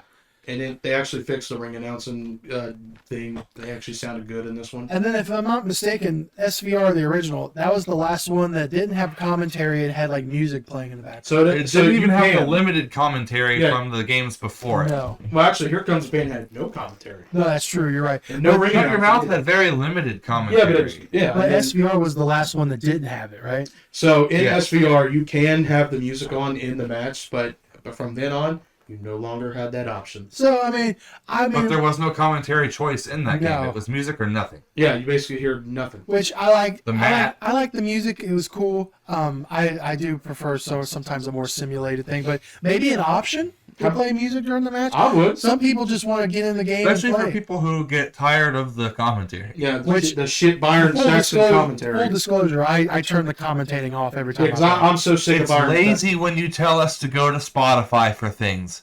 Give us a friggin' option. Saxon. You Connect got the Spotify money, to the yes. game. You got the money now. Do it. You can get that Spotify sponsorship to connect it through your game. Yeah. The technology is there, fuckers. That depends on if you're on Xbox or PlayStation. That app is very different. The technology is there. They can fucking do I think it. Xbox is more lenient. But then again, if they try to... Xbox allows a playthrough with an actual slider where you can control how much background sound versus music you get. On PlayStation, you don't get that slider. It's just all or nothing. But then again, if they tried doing this, they'd probably break the fucking game. And it'd be unplayable. But you know what? Also on SVR, this was we never dabbled into it, but it was the first online WWE game. Oh, You could yes? play online. Mhm. Yep, we never delved into it because we didn't have a fucking Ethernet cable to hook to our. The idea of hooking your phone line to the goddamn PlayStation 2. I mean, can you imagine going to your mom? This was the early days of broadband. Y'all lived Imagine- in the sticks. Can you imagine going to your mom and be like, "Hey, can I take the phone line and connect it to my console?" It Or wasn't- what? It wasn't the phone line. I thought the it was play- an Ethernet cable, wasn't it? It was Ethernet, but Ethernet is not a phone line. It came with it was meant for broadband, early broadband, and that cord came from your modem. Oh yeah. Even If you tried to use dial-up internet through a PlayStation, it didn't really work. Well, even then, I mean, Yeah. even if you got online, it was still shitty internet. But yeah, there was that feature, but it was there. There was create a belt too. Yes. Yeah, you had to play a shit ton of season mode to make a decent belt though. Yeah. Yeah. And then season mode was very perverted. yeah. Oh my god, talk about the horniness in that game. The fact that your main goal basically in season mode is to collect all the divas. Basically, collect them all like a Pokemon. I wonder if Vince wrote that. On for I think King may have had something to do with that. Good old King. You want to know what the final match of season mode is technically? What's that? So you culminate in the final match of season mode. Sometimes you get perverted Undertaker in there too. So Undertaker kidnaps Trish Stratus or your diva or whatever, and he's in full-fledged Mark Calloway voice too, by the way, when he was doing. So this one was the first with voice acting too in season mode. Mm-hmm. A lot of them sounded like shit though. Yeah, they they're did. getting into the groove. Okay, this was the first They one. probably literally just had microphones shoved in their face. And Yeah, say this. Imagine going up to Undertaker. Hey, Mark, say this. Okay. All right, man. So the final match of season mode will culminate at WrestleMania. Not for the world title, not for the, a big money main match. It was a panties on a ladder match. A panties hanging from the rafters in a ladder match to collect panties. And you would win Trish Stratus or something, and that was your big prize. Okay, I stand corrected. It was Vince Russo writing this fucking if game. dating was like that, it'd be a lot easier. You just get a girl's panties, and now she's yours. Fuck, beating a ladder match for your panties. Hell yeah. I see why they closely guard them in case that ever does happen one day. But I am married, by the way, ladies and gentlemen. This So is am not I. a joke. So am I. Sorry, honey, don't watch it. Well, she don't watch us anyway. Actually, she don't watch it. But, yeah, and then the fact you can also take showers with divas in there, too. Oh, yeah. Yeah, so yeah. Even as old man Ric Flair. Oh, my God. Woo! Maybe that's why we have such fond memories, is because we were teenagers and We were horny bastards. piss and vinegar and hormones and. Well, I was a little kid at the time, so me, it seemed Well. like puppies. Oh yeah. You were just piggybacking. Oh, Pretty I much. was piggyback.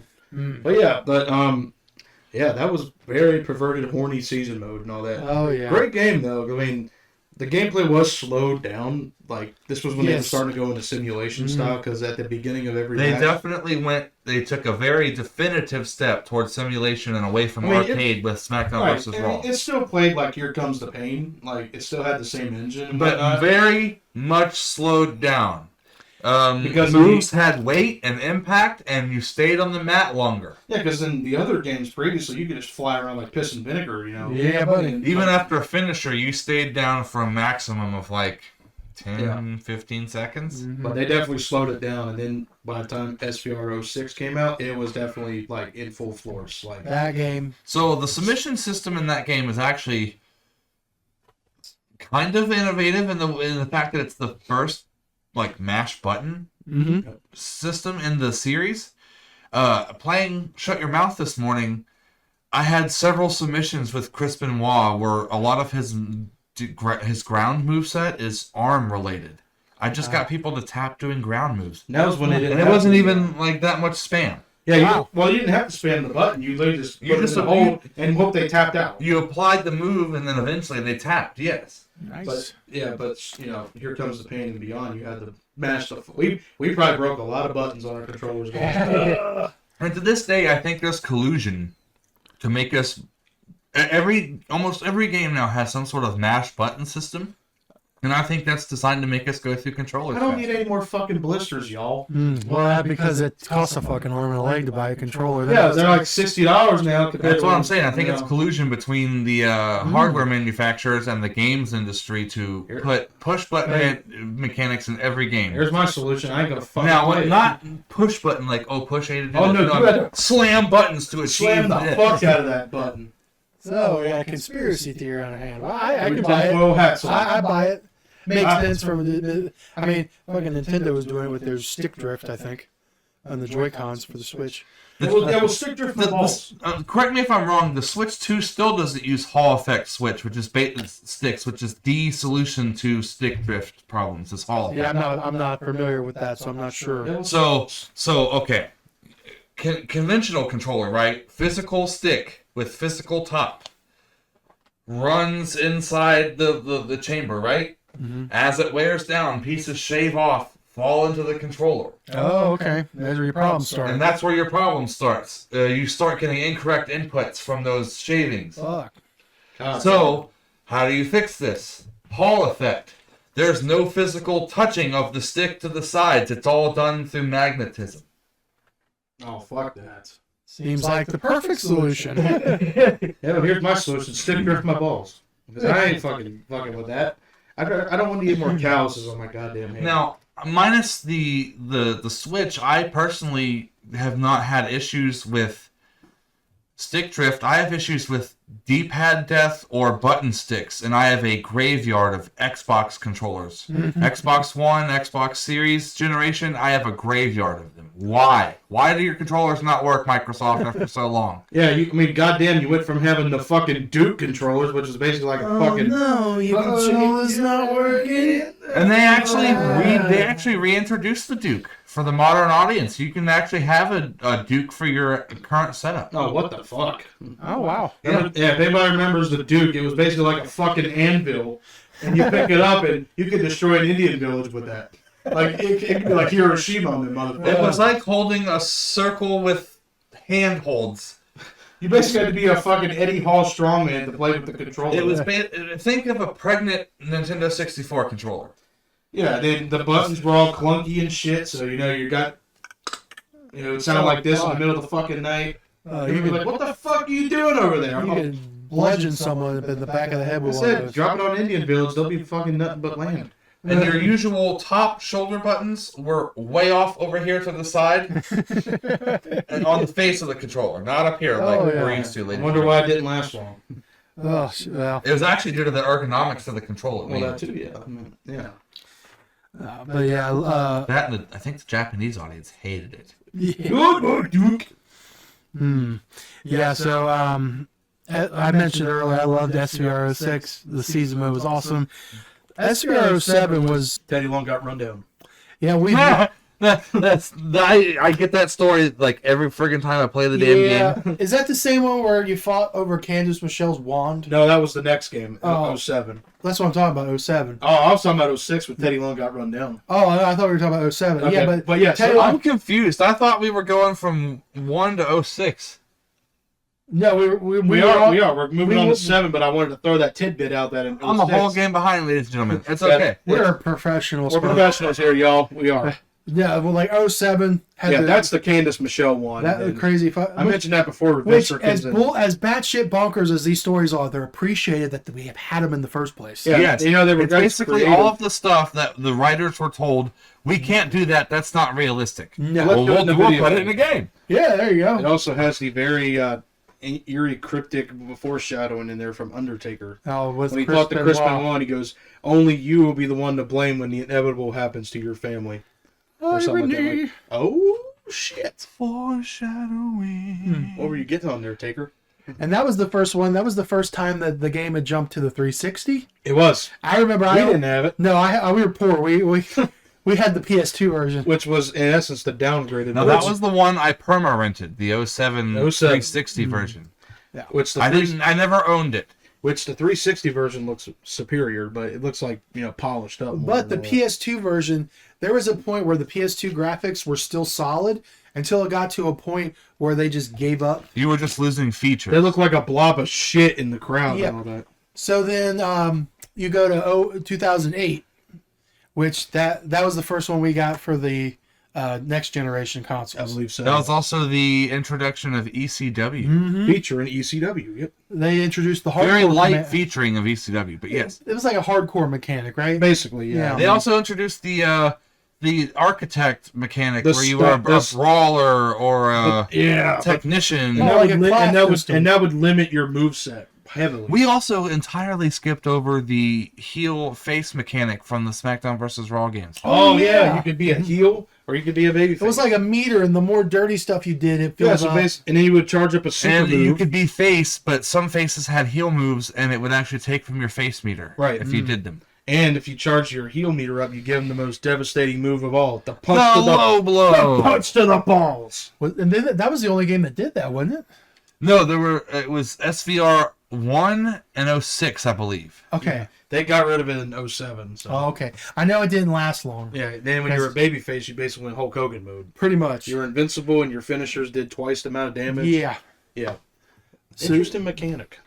So yeah, 2008. I remember that because that was the debut of CM Punk. Obviously, I'm a CM Punk guy.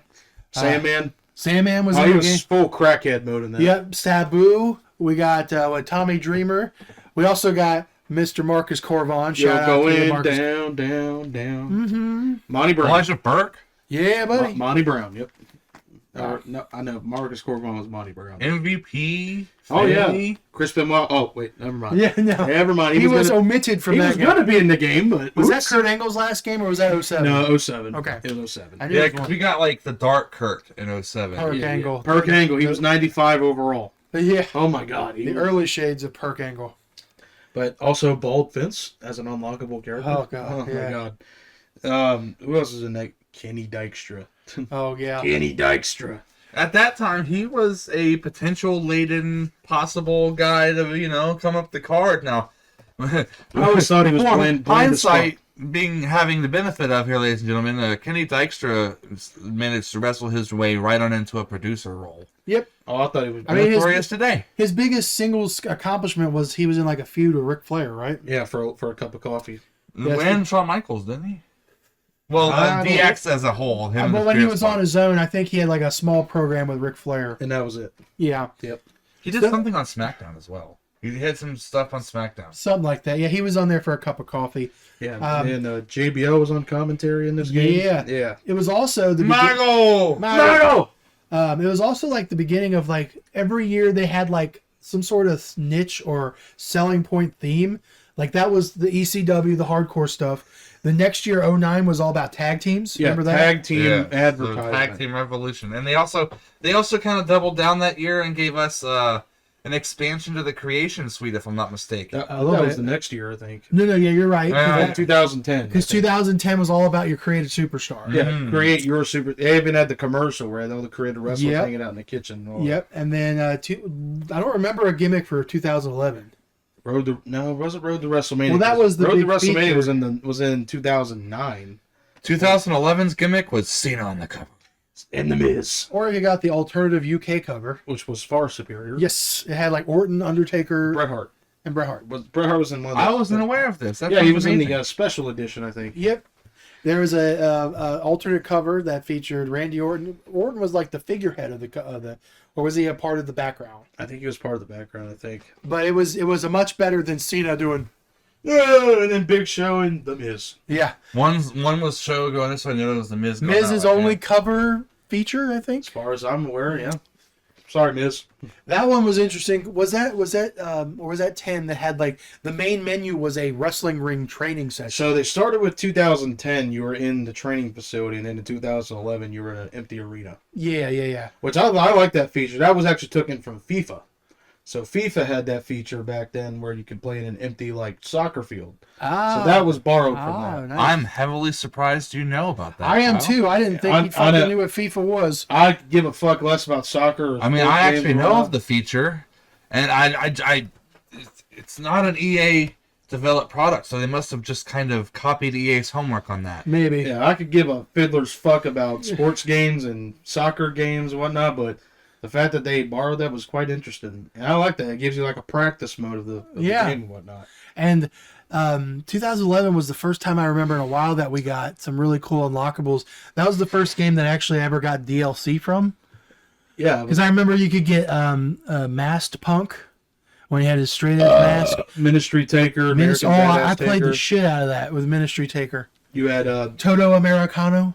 he was an unlockable character. Yeah, that was Jack Swagger, the that mask, was pretty El much. Grande Americano before he became El Grande He Americano. was the Lucha Power. Jack Swagger did it first, y'all. That was the Rey Mysterio Amnesia storyline. Was that the game that had John Cena and the Soldier, Better You Than Utopia? No, that was 2009 or Oh, 2010. Tony the Soldier. Tony the Soldier. That was a cool storyline. Better Yeah, than better Utopia. than Utopia. Yeah, that was cool. That was like MVP was the villain in that way. Yeah, and then it had like Uma. Tony was from the Tribute to the Troops storyline. Yeah. And then Tony, I made him IC champion once. Yeah, I actually used Tony and the mask guy. I The used Masked both. Man. Yeah. That game had weird unlockables. No legends in the game, by the way. And that one? In 2009, no legends. Because the reason why Oh, you could port people from Legends of Legends of WrestleMania. WrestleMania. I thought it was the other way around, where you put them in. I know you could bring Orton over to that game.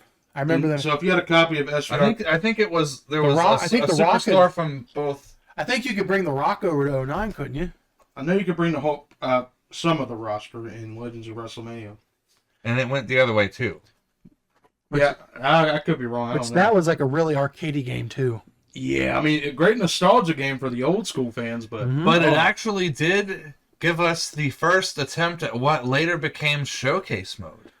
Trying to recreate in-match Yeah. events. Yeah, it laid was the groundwork It for was that. the seeds being planted. Yeah. Yeah.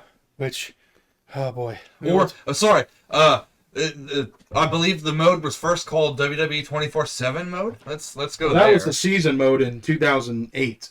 So that was their replacement for season mode, was 24/7 mode. And where you would see the same cutscenes. Oh, you're right. It was 13 where they gave us like the Attitude Era. Yeah, Attitude Era mode. Oh, yeah. And 12 was the final Road to WrestleMania one. Yeah. Which that was more cinematic. That was 12. I remember, oh man, I wanted that game so bad. I remember I remember that. going to, I was working at Walmart. I was soaking wet from working outside, going to GameStop to pick it up because we got fucking Brock Lesnar as a pre-order for that Yep, game. he was the big advertisement. He wasn't pre-order. It was he the was in the kid- game. Yeah, he wasn't a pre-order. You unlocked him for playing Oh, your first Universe match. You're right. So Sorry. Rock was the pre-order bonus. Stupid. Stupid! Shout out Ryback. Stupid. Fuck you, Ryback. Hey, big guy, we'd love to have you on the podcast. Yeah, I want to talk to you. You just said fuck him and anyone talking. Yeah, I want to talk to you, asshole. But Kyle, we would love to talk to you.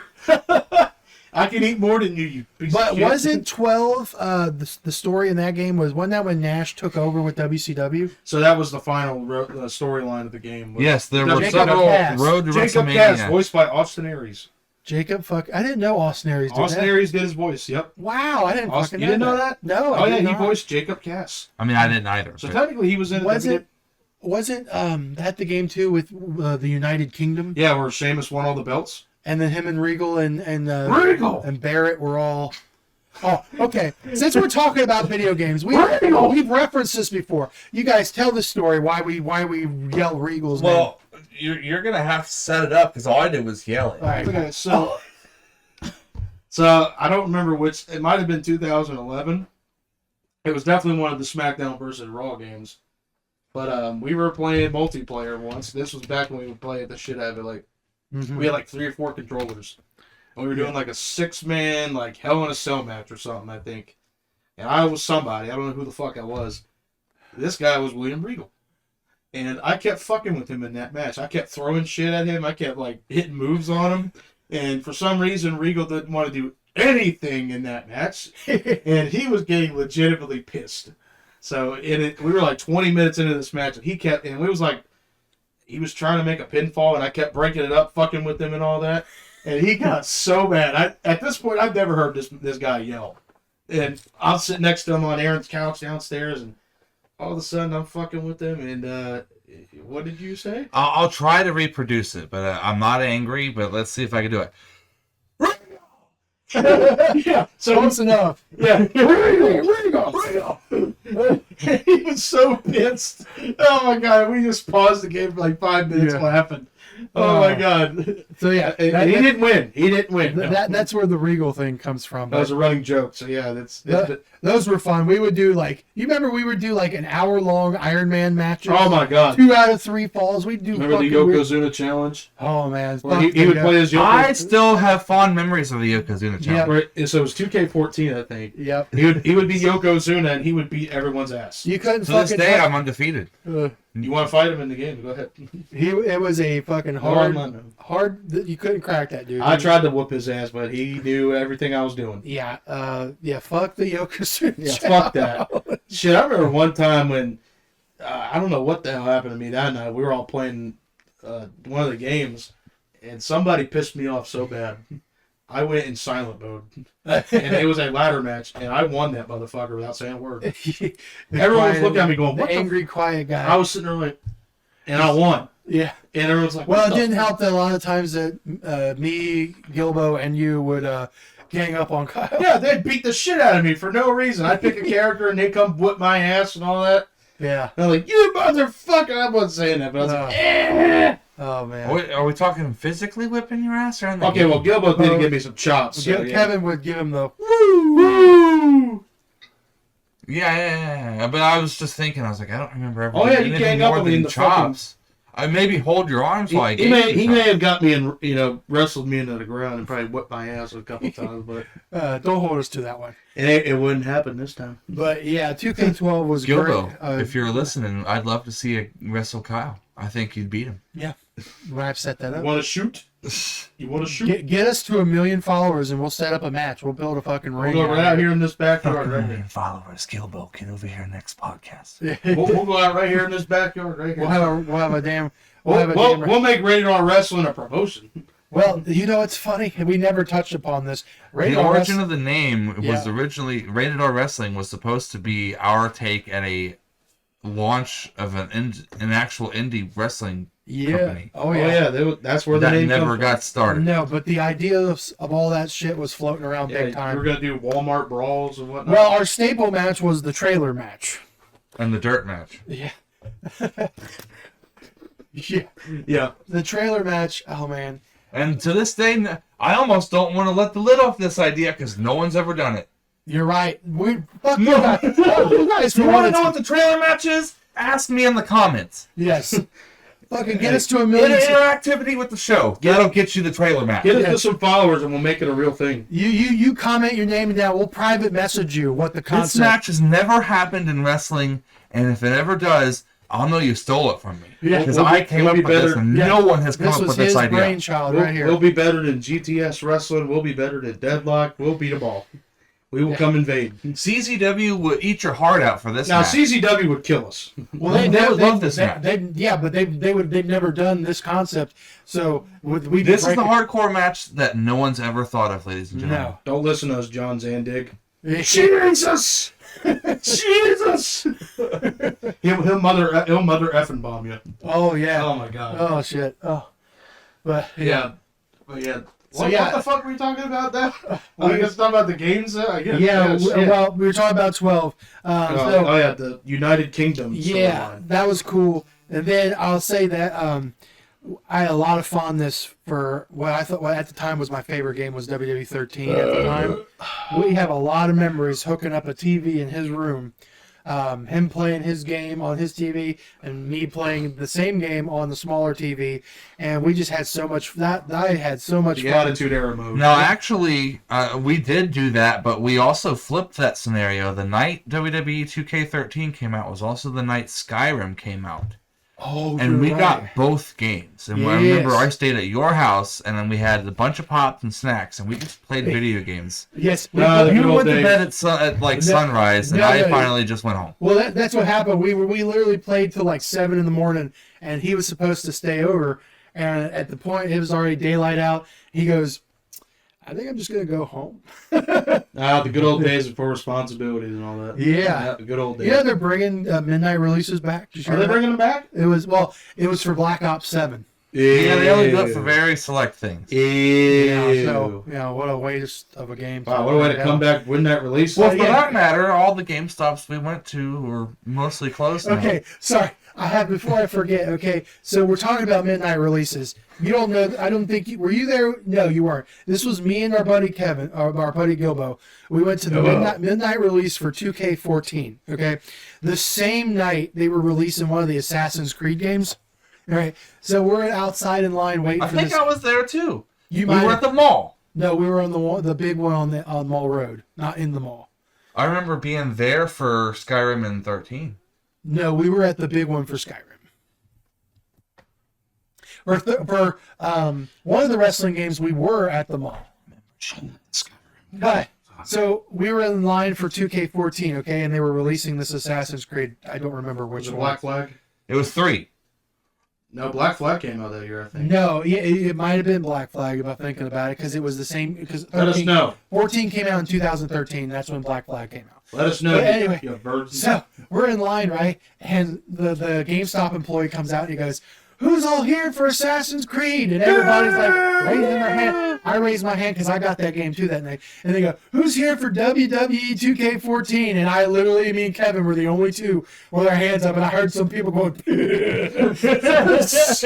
I was like, okay, but I'm getting both. yeah, it's not like I'm just getting one. I'm on your team too. Yeah, so I had the GameStop release thing. Maybe There's always the one guy at the midnight release that's literally trying to raise the funds to get it like there then. Mm-hmm. There's always one guy. I don't know why, but the guy Yeah, I got shows up. He's like, "Oh, I want to buy the game," and I he got starts bombing everyone. I got like $30 left to pay on it. Come on, somebody help me out. Yeah. Oh, like, God. just go home, dude. You don't have enough money for the game yet. Fuck out of here. Uh, I bet you had your only lone copy on the counter that night. Kevin got his too. Oh, okay, so there probably was 2 copies Yep. of 2K14 that night. You were the 2 schmucks. Yeah. Everyone else was... I remember Gilbo being at one of the ones we went to because Yes. he was also there to get that Zone of the Enders demo for some game. You know what? Now that I think about it, it was WWE 13 because there was a fuck up with one of us because one of us had both games, but one was at the separate location. Remember? I think it was Gilbo. Yes, because that's where he also got it was like Zone of the Enders because it had a Metal Gear demo on it. Yes. Then we had to the entire operation was split in half Yeah. because we had to go to 2 GameStops. Because You were at the mall. yes, because Yeah. we got Assassin's Creed 3 that night too. Told you it was 3. That night, but the story I told was Black Flag. 14 and Black Flag. Yeah. Oh, good times. I was borrowing games off air, and I didn't have a midnight release. Oh man, that could be a whole topic of itself. I mean, there was a way to Gaming culture in the end of the 2000s. the beginning of GameStop trade and hustle is a discussion you could have because there was a science to it at a time. Not anymore. Yeah, not anymore. It's Not anymore. although the app you can do kind of like it gives you an idea of what you're gonna get, but there was a lot of times and we'd be like, all right, what games am I taking to GameStop today? Like trading in games and getting some stuff. And I highly regret that era to this day. I've traded in so many great games just to try to get another game.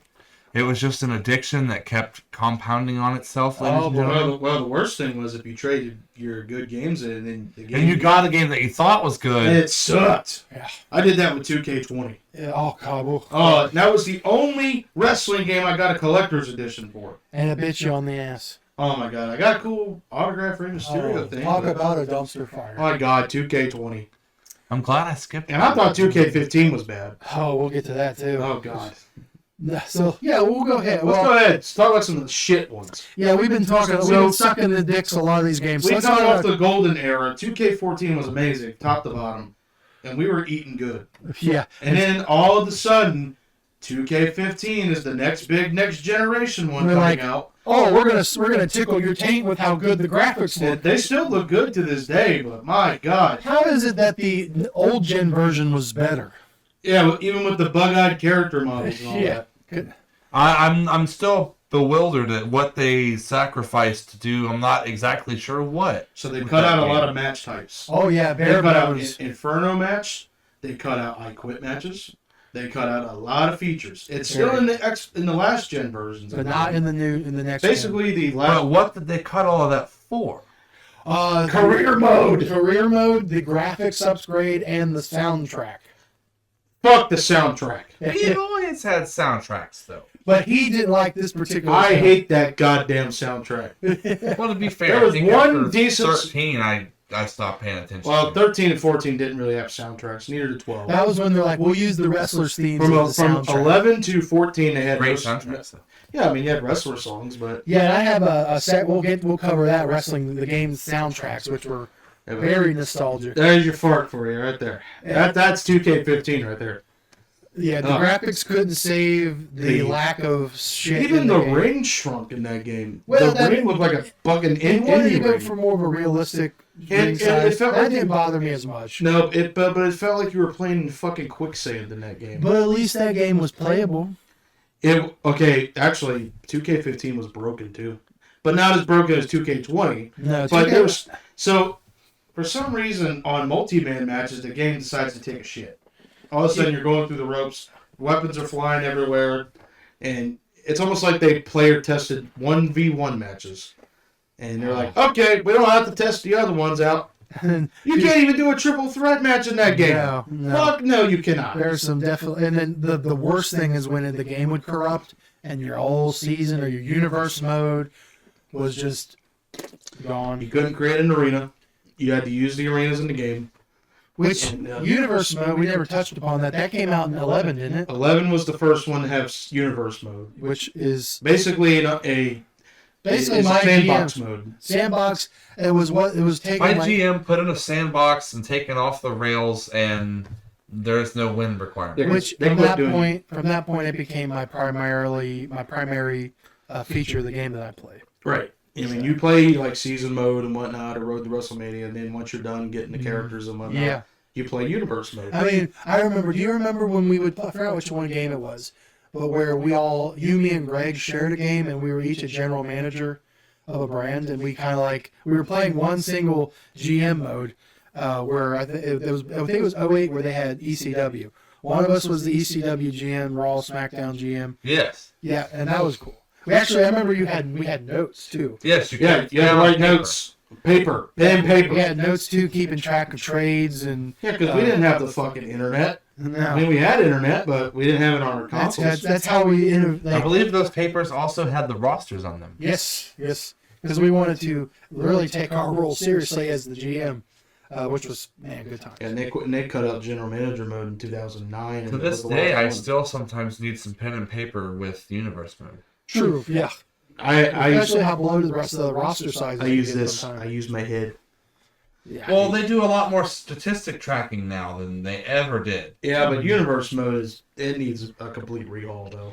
It's been the same it shit. needs something to innovate it, I think. Yeah, I mean it's been the same shit for Like- years. Well, what would you want in it? What well, would spice up a universe some mode? I'll create play a devil's story. advocate. Create a story. Well, me personally, it's a lot of aesthetic things. One, I want show intros back. show intros, pyro. I But want. show intros at the beginning of every show dragged everything down. Well, do like they used to do. Do the show intros for the big pay-per-views. You do that, that's fine because they're spaced out. But I want be able to customize the theme of a show during the intro, or better yet, New like, backgrounds. the one thing I always wanted to see is when they kind of do it now with the show logo, but I want when you have a character on a certain brand, you see the backdrop of that brand. I don't know. I like the little aesthetic things that kind of make it more immersive. That's what I like. Yeah, now it's just bland, and they've had the same background since like 18. At least with 2K25. Well, to be fair, I think that's a product of them trying to emulate the television product of that time, which was and is bland. It still is bland. Very bland. At times, yes. Yeah, at times. Very, very. But especially during that time, we definitely had a bland product. Whereas Corny says watching it now is like watching paint dry. In some cases, yeah. Yeah. Oh, But yes, Universe said it needs a complete rework. Like it needs some like tooling. And they always kind of tickle Well, our... from 11 to 12, they did. I honestly think 12 was the last big update to Universe. 12 has the best Universe mode. It was where it really got its like that's where the modern template really started. Was that it was like really good. In 11, it was limited. Like you would have to do ranking systems. You couldn't just put a jobber against the 12 was where you really kind of got the creative freedoms of like, Yeah, you got carte blanche. I want to push this 12 fucking- let you off the rail. Yes. It gave you carte blanche to make your own brand and all Yeah. that. And that's what you need in a game like Yeah, that. You that need was when they introduced you can make your own stages for the shows. And yes, whatnot. You create could- arena. I'm glad they brought that back. Thank God. Yeah, man. Yeah. Now here's a feature from those games that is no longer with us that I kind of wish was create a move. Creative finisher. Yeah. I miss creative finisher. You could do some really outlandish shit with that. Now, of course, it would bite you on the ass on online because there would be douchebags who would make these moves that could literally make you red in your torso and pin you within one time. And I think that's ultimately what killed that mode is online The play. goddamn online But community. here's the thing: not everyone plays these games online. Not No. everyone plays every Except for- game except for a lot of online. And you can disable that feature for online mode. It's possible. And that would be the simplest solution instead of just punishing 'cause- everyone fuck, because one portion of the community doesn't like something. Fuck, I would play online back in the day when I played 12 online quite a bit, Yeah, I played 11 online, and then but I never. Well, I actually did have created moves, but they weren't glitchy moves. They were. I mean, Like- they weren't unfair in any way. It was pretty. you're stealing my fucking food. Sorry, I need something. God damn it. Little Debbie's not a sponsor. Little Debbie, sponsor us, please. But anyway, I Or played, hostess. yeah, or host us, please, host us, yeah. Or I'd play online, and I get these fucking virgins that are named like I fucked your mom 69 or XXX, dildo head, whatever. They have these creative wrestlers that look like fucking freaks. And they would literally, this is what I would see constantly, is the one move where they would do the gut kick like 9 times. Yeah. And they do like spamming the fuck out of it, and then they would hit you with a big I power. look ridiculous. There was that game also had the flash spear as a finisher. Oh my fucking god! There was also a freeze move in the game. Mm-hmm. Like it was a glitch where it would freeze you and you couldn't do shit. And someone find it, they're going to exploit the shit out of it. Yeah, I believe that. I do remember that happening to me in online. I mean, who the fuck is playing online for what? To flex saying I'm the #1 player in the you world? would be surprised how many people have the penis measuring complex of I have to be the best player online. They don't keep track. Nobody needs to fucking be the best player. Just fucking play the game. You don't need to cheat. You don't need to be #1. What's the point? No. Just fucking play the game and have fun. They don't even keep track. Yeah, because at some point there's going to be another motherfucker that's better than you that's going to knock you off your As long as you're playing fucking honestly and not using some cheating device or some glitch move set or some meta move set, fucking square up, be honest. Yeah, be an honest player. Don't be a fucking virgin. You know how many ass kickings I took from wrestling games from this guy up here? Because, I took it like a man. Because the Yokozuna. And I got my ass kicked in WWE 12 online so many times. Oh, I got my ass whooped too. Sometimes it was one of those get good situations. But get good, quit being little pansy butt asses and fucking trying to cheat. Quit being little fucking candy asses. And then here's another thing: accept your fucking loss like a man. Don't rage quit. Don't rage quit and then go and saying I'm gonna fuck your mother tonight and be like, yeah, well I already fucked yours, so fuck you. Now, Mortal Kombat actually had a interesting solution to this. Quitalities. Yeah, if you quit, you instantly lose and you're forced to watch a fatality. And I'm pretty sure they would threaten to ban you sometimes too. They'd be like, you keep quitting, UFC did that. You quit so many times, they would you're getting banned. Okay, now I think that's stupid. I think if you want to quit like a pussy, that's fine. You shouldn't ban somebody from quitting. It ruined online because there was a plague of people just quitting. Oh, okay. Okay, if it's causing stability issues, then yeah, okay. Yeah. You couldn't finish fights because people would just quit to protect their win-loss record. Right. That's the whole point. Yeah, but just because you're Quit cheesing your win-loss record. No one needs to. They don't even. No one's measuring their penis with you. They don't even fucking keep track of your win-loss record. So what's the point? Yeah. It's your own personal pride. It's you stroking your fucking penis and I'm undefeated in 2K. Yeah, go fucking jerk off your cat in the basement, you stupid I know fuck. people that play games like that offline. I mean, that's fine if you do that offline. That's your own prerogative. Yeah. But online, don't ruin someone else's experience. So I don't play online no more. It actually is. That and little kids just getting on every game. Yeah.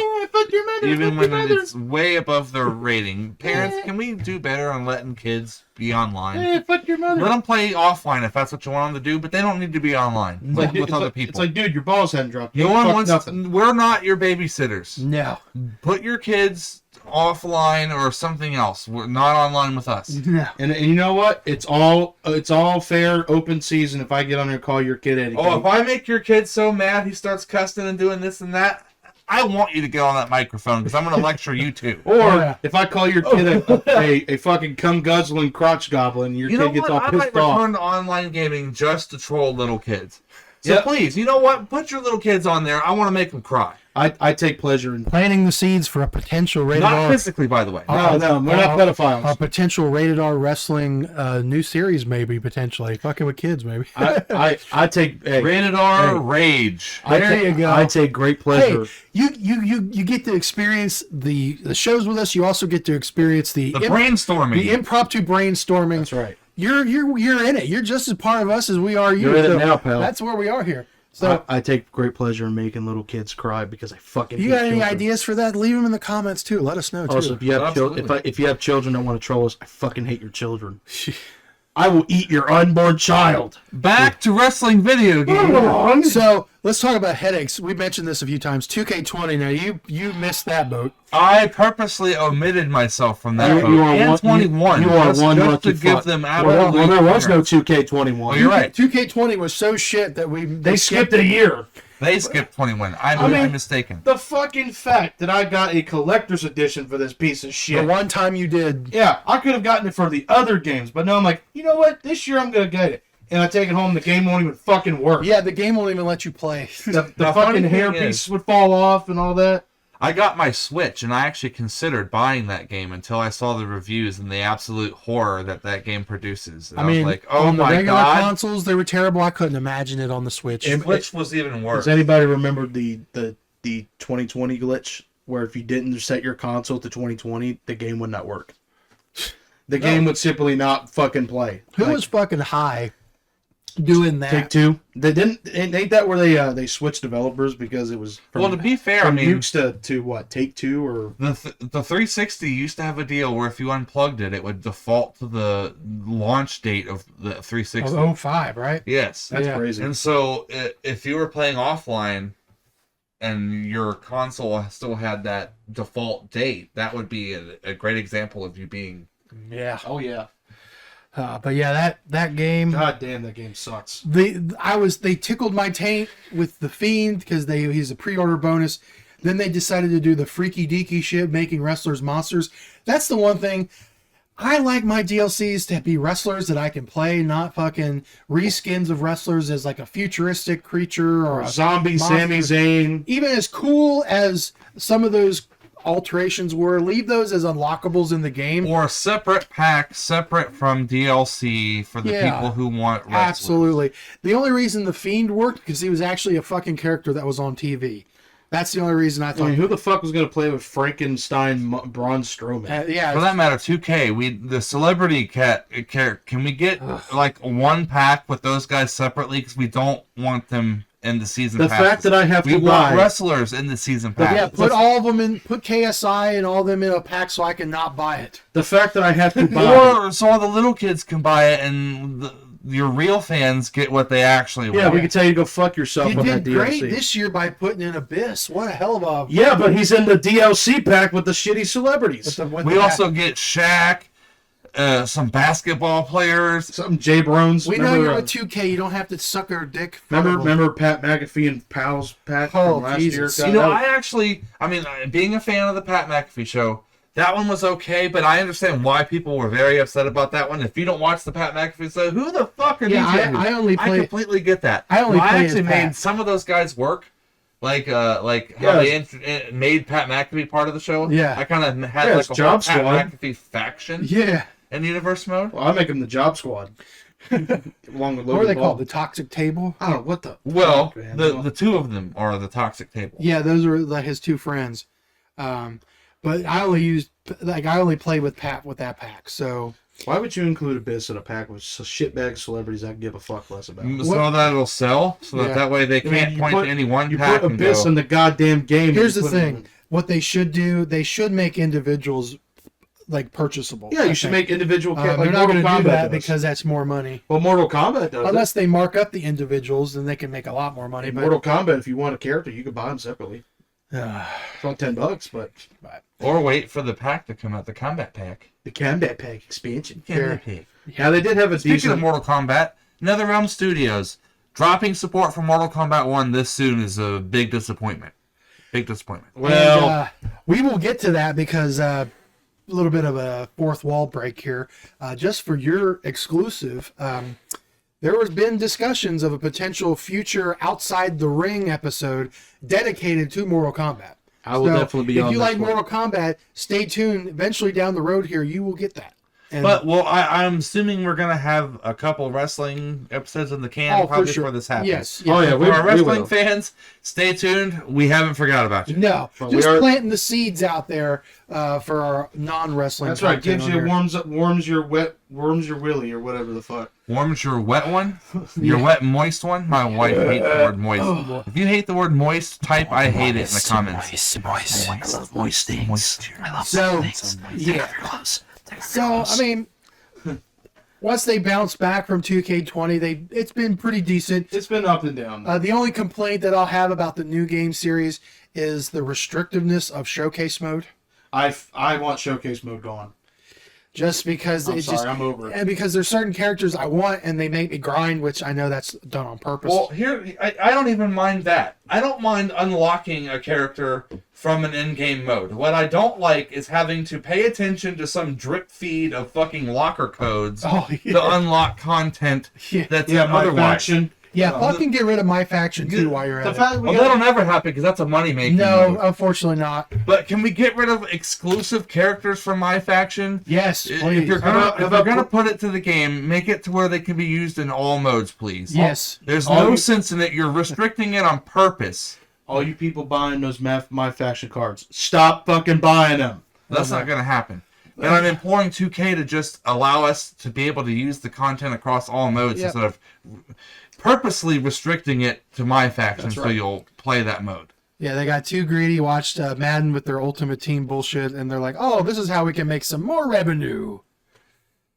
Exactly. Ultimate Team is the downfall of Madden. Yeah, you still got people opening. I don't care if I offended you. You want to play Ultimate Team? Go spend another fucking $20. You want to pay to win? Go to a fucking casino, you goddamn virgins. You grind Ultimate Team and never spend a cent. You must have a fucking life. Ooh, must be nice that you don't have bills No, to pay. wrestling you kinda can. It's a little 2K's not as bad. No, it's not But as EA, bad. it's impossible. It's made to pay. That's why I never hope EA fucking gets the license. Oh, we're fucked if they do that. We're fucked.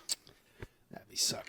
Yeah. Speaking of which, the NFL doubled down on not allowing anyone else but EA to have the NFL license. No, we can't let it out. So we won't get. They literally said, no, we actually prefer things to be like this, and we're just going to stay partnered with EA.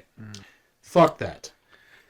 Fuck So you. for you football fans out there, I feel Madden for you. is the same I shit feel every for year. you. Long were the days where you could play 2K Blitz, NFL Blitz the league.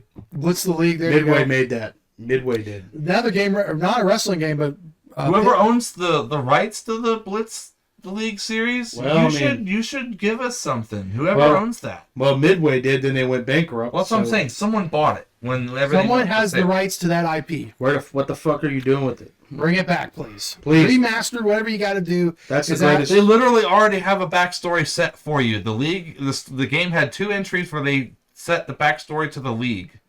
Just modernize that. Yes. Yes, and You then can totally build that off of. greatest football game You ever. you can even parody what the league does now and how everyone thinks the league is rigged. You You can can even put- totally do that. And put pussy helmets in that game. Hell yeah, pussy helmets, pussy pocket Well, helmets. you don't understand what I'm talking about. Oh, They got new weird. Sometimes you'll Oh, see the Guardian helmet. oh, that yes. bullshit. Oh, They look God. they look like a big puff. Well, to be fair, it's actually I think a thing that goes around the normal helmet that adds additional padding. Oh, okay. And it's to prevent concussions. But yeah, they do look really pansy-like. I'll agree. That's a bunch of bullshit. But all right, so we've talked about the games. Here's one thing I wanted to touch on before we ended this today: the soundtracks. Oh, the soundtracks. So- Amazing up until 15. So Right. here's, I mean, this is my own personal thing. I'm going to pull it up here. I took us, because there's like a handful of games. So I have thought- SVRs in my head right now. So the first SVR had bangers like When Worlds Collide, Firefly. Firefly. That's how I got introduced to Breaking Benjamin. Yeah, was because Breaking of that Benjamin. game. Yeah, Polyamorous. King of the Mat. Yep. that was 06, I think. That might have been. yeah. Bring the Noise Bring by the Noise Anthrax and Public Enemy. Or was it? Yeah, was it Public Enemy? It was the Yeah. Public it's Enemy. both of them, yeah. Yep. What was that one by Zebrahead?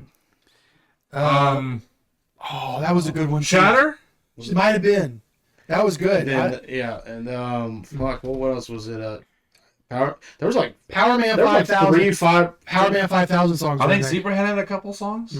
Fun fact, you know who's the lead singer of Power Man 5000? Rob Zombie's son, right? His brother. Oh, his brother. brother. His brother. Oh. Yep. I knew he was related to Rob. Yep. But they had like 5 songs on that soundtrack. Like, Yeah, it was really It must good. have been a so many for one deal. Yeah, well, they probably. did have the Dudley Boys song that they were licensing out. For Yeah, the yeah, 30s, yeah. so. That was pretty good. 06 was okay. If you're into rap, that's Hip-hop, that's definitely your jam. Oh, But seven. they also did have some interesting rock songs as well. They had a remix We of- had 3 Days Grace. That was the next game. That's the next game. Well, we had Symphony of Destruction. That was like a remix version of it. Yes. It was. Yeah. What was the was that Big Train or Lonely Train. That was No. that was 07. 07? Well, we also had Fireball Ministries, The Broken. Yeah. Hell of an underrated song. Yeah, buddy.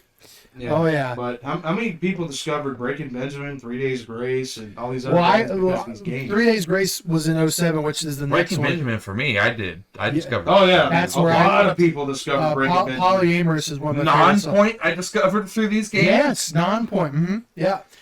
We got 07. We had great bangers like Alive and Kicking, The Enemy, Bullet with a Name always sticks in my head. Ghostface Killah even had a good song on that. Yeah, Lonely Train, we brought that up. The Enemy by Godsmack. Yes, I mean, hell yeah. And then we got Riot and Animal I Have Become from Yes. 3 Days Grace. I mean, fuck, that soundtrack is a banger, dude. That's probably you could argue that's the best one. That's one of the greatest soundtracks, period. You can probably- 08 soundtrack, they tried, but It for was whatever good, reason, but- the songs wear on me for that soundtrack. I have a hard time playing 08 for a length of time without getting annoyed by the soundtrack. So fucking jaded. Okay, yeah, Puddle of Mud. Yeah, Puddle of Mud was big that year because they were also in the first undisputed UFC game with that song. The same year that came out. Oh, really? And then 09, I don't really remember much. 09 had... What the fuck did 09 have? I don't remember. See, it was forgettable for me. Yeah, I It had wasn't to do that some memorable. Give us research. just a second, ladies We're and live. gentlemen. I had to do some research. I don't know why I didn't have that in my notes. Well, in fairness, I don't even remember that soundtrack very well. I know the next one, but Oh yeah, the definitely. next one definitely had a memorable soundtrack. Yeah. Bring back good soundtracks, please. Not these shitty artists on here. Yeah. Helps if I put the year. Okay, Yeah. so let's see here. Save Me by Burn Halo. That was an alright Oh song. yeah, I like that. Okay. Perfect Insanity by Oh Disturbed. yeah. Oh, Disturbed Yeah, that's was the on first that. time I heard that song. Yeah. Oh, I didn't know. I Lay Your forgot. Money Down by the Exies. Okay, that was okay, okay. okay, yeah. I like that one. Here's one I remember off that soundtrack. Taking You Down by Egypt's Central. Yeah. Okay. The big song I think from that soundtrack was oh no, sorry, that was the next year. You're Going Down. Yes, That was I the have next that. year. I have that in my notes. One Yeah. of us is Let's see here. going. One of us is going. Dead Man Walking by Blood Simple. Oh, yeah, I remember that. Circles by Six. Get Up by It's coming Stereogram. back now. It's coming back. Yeah.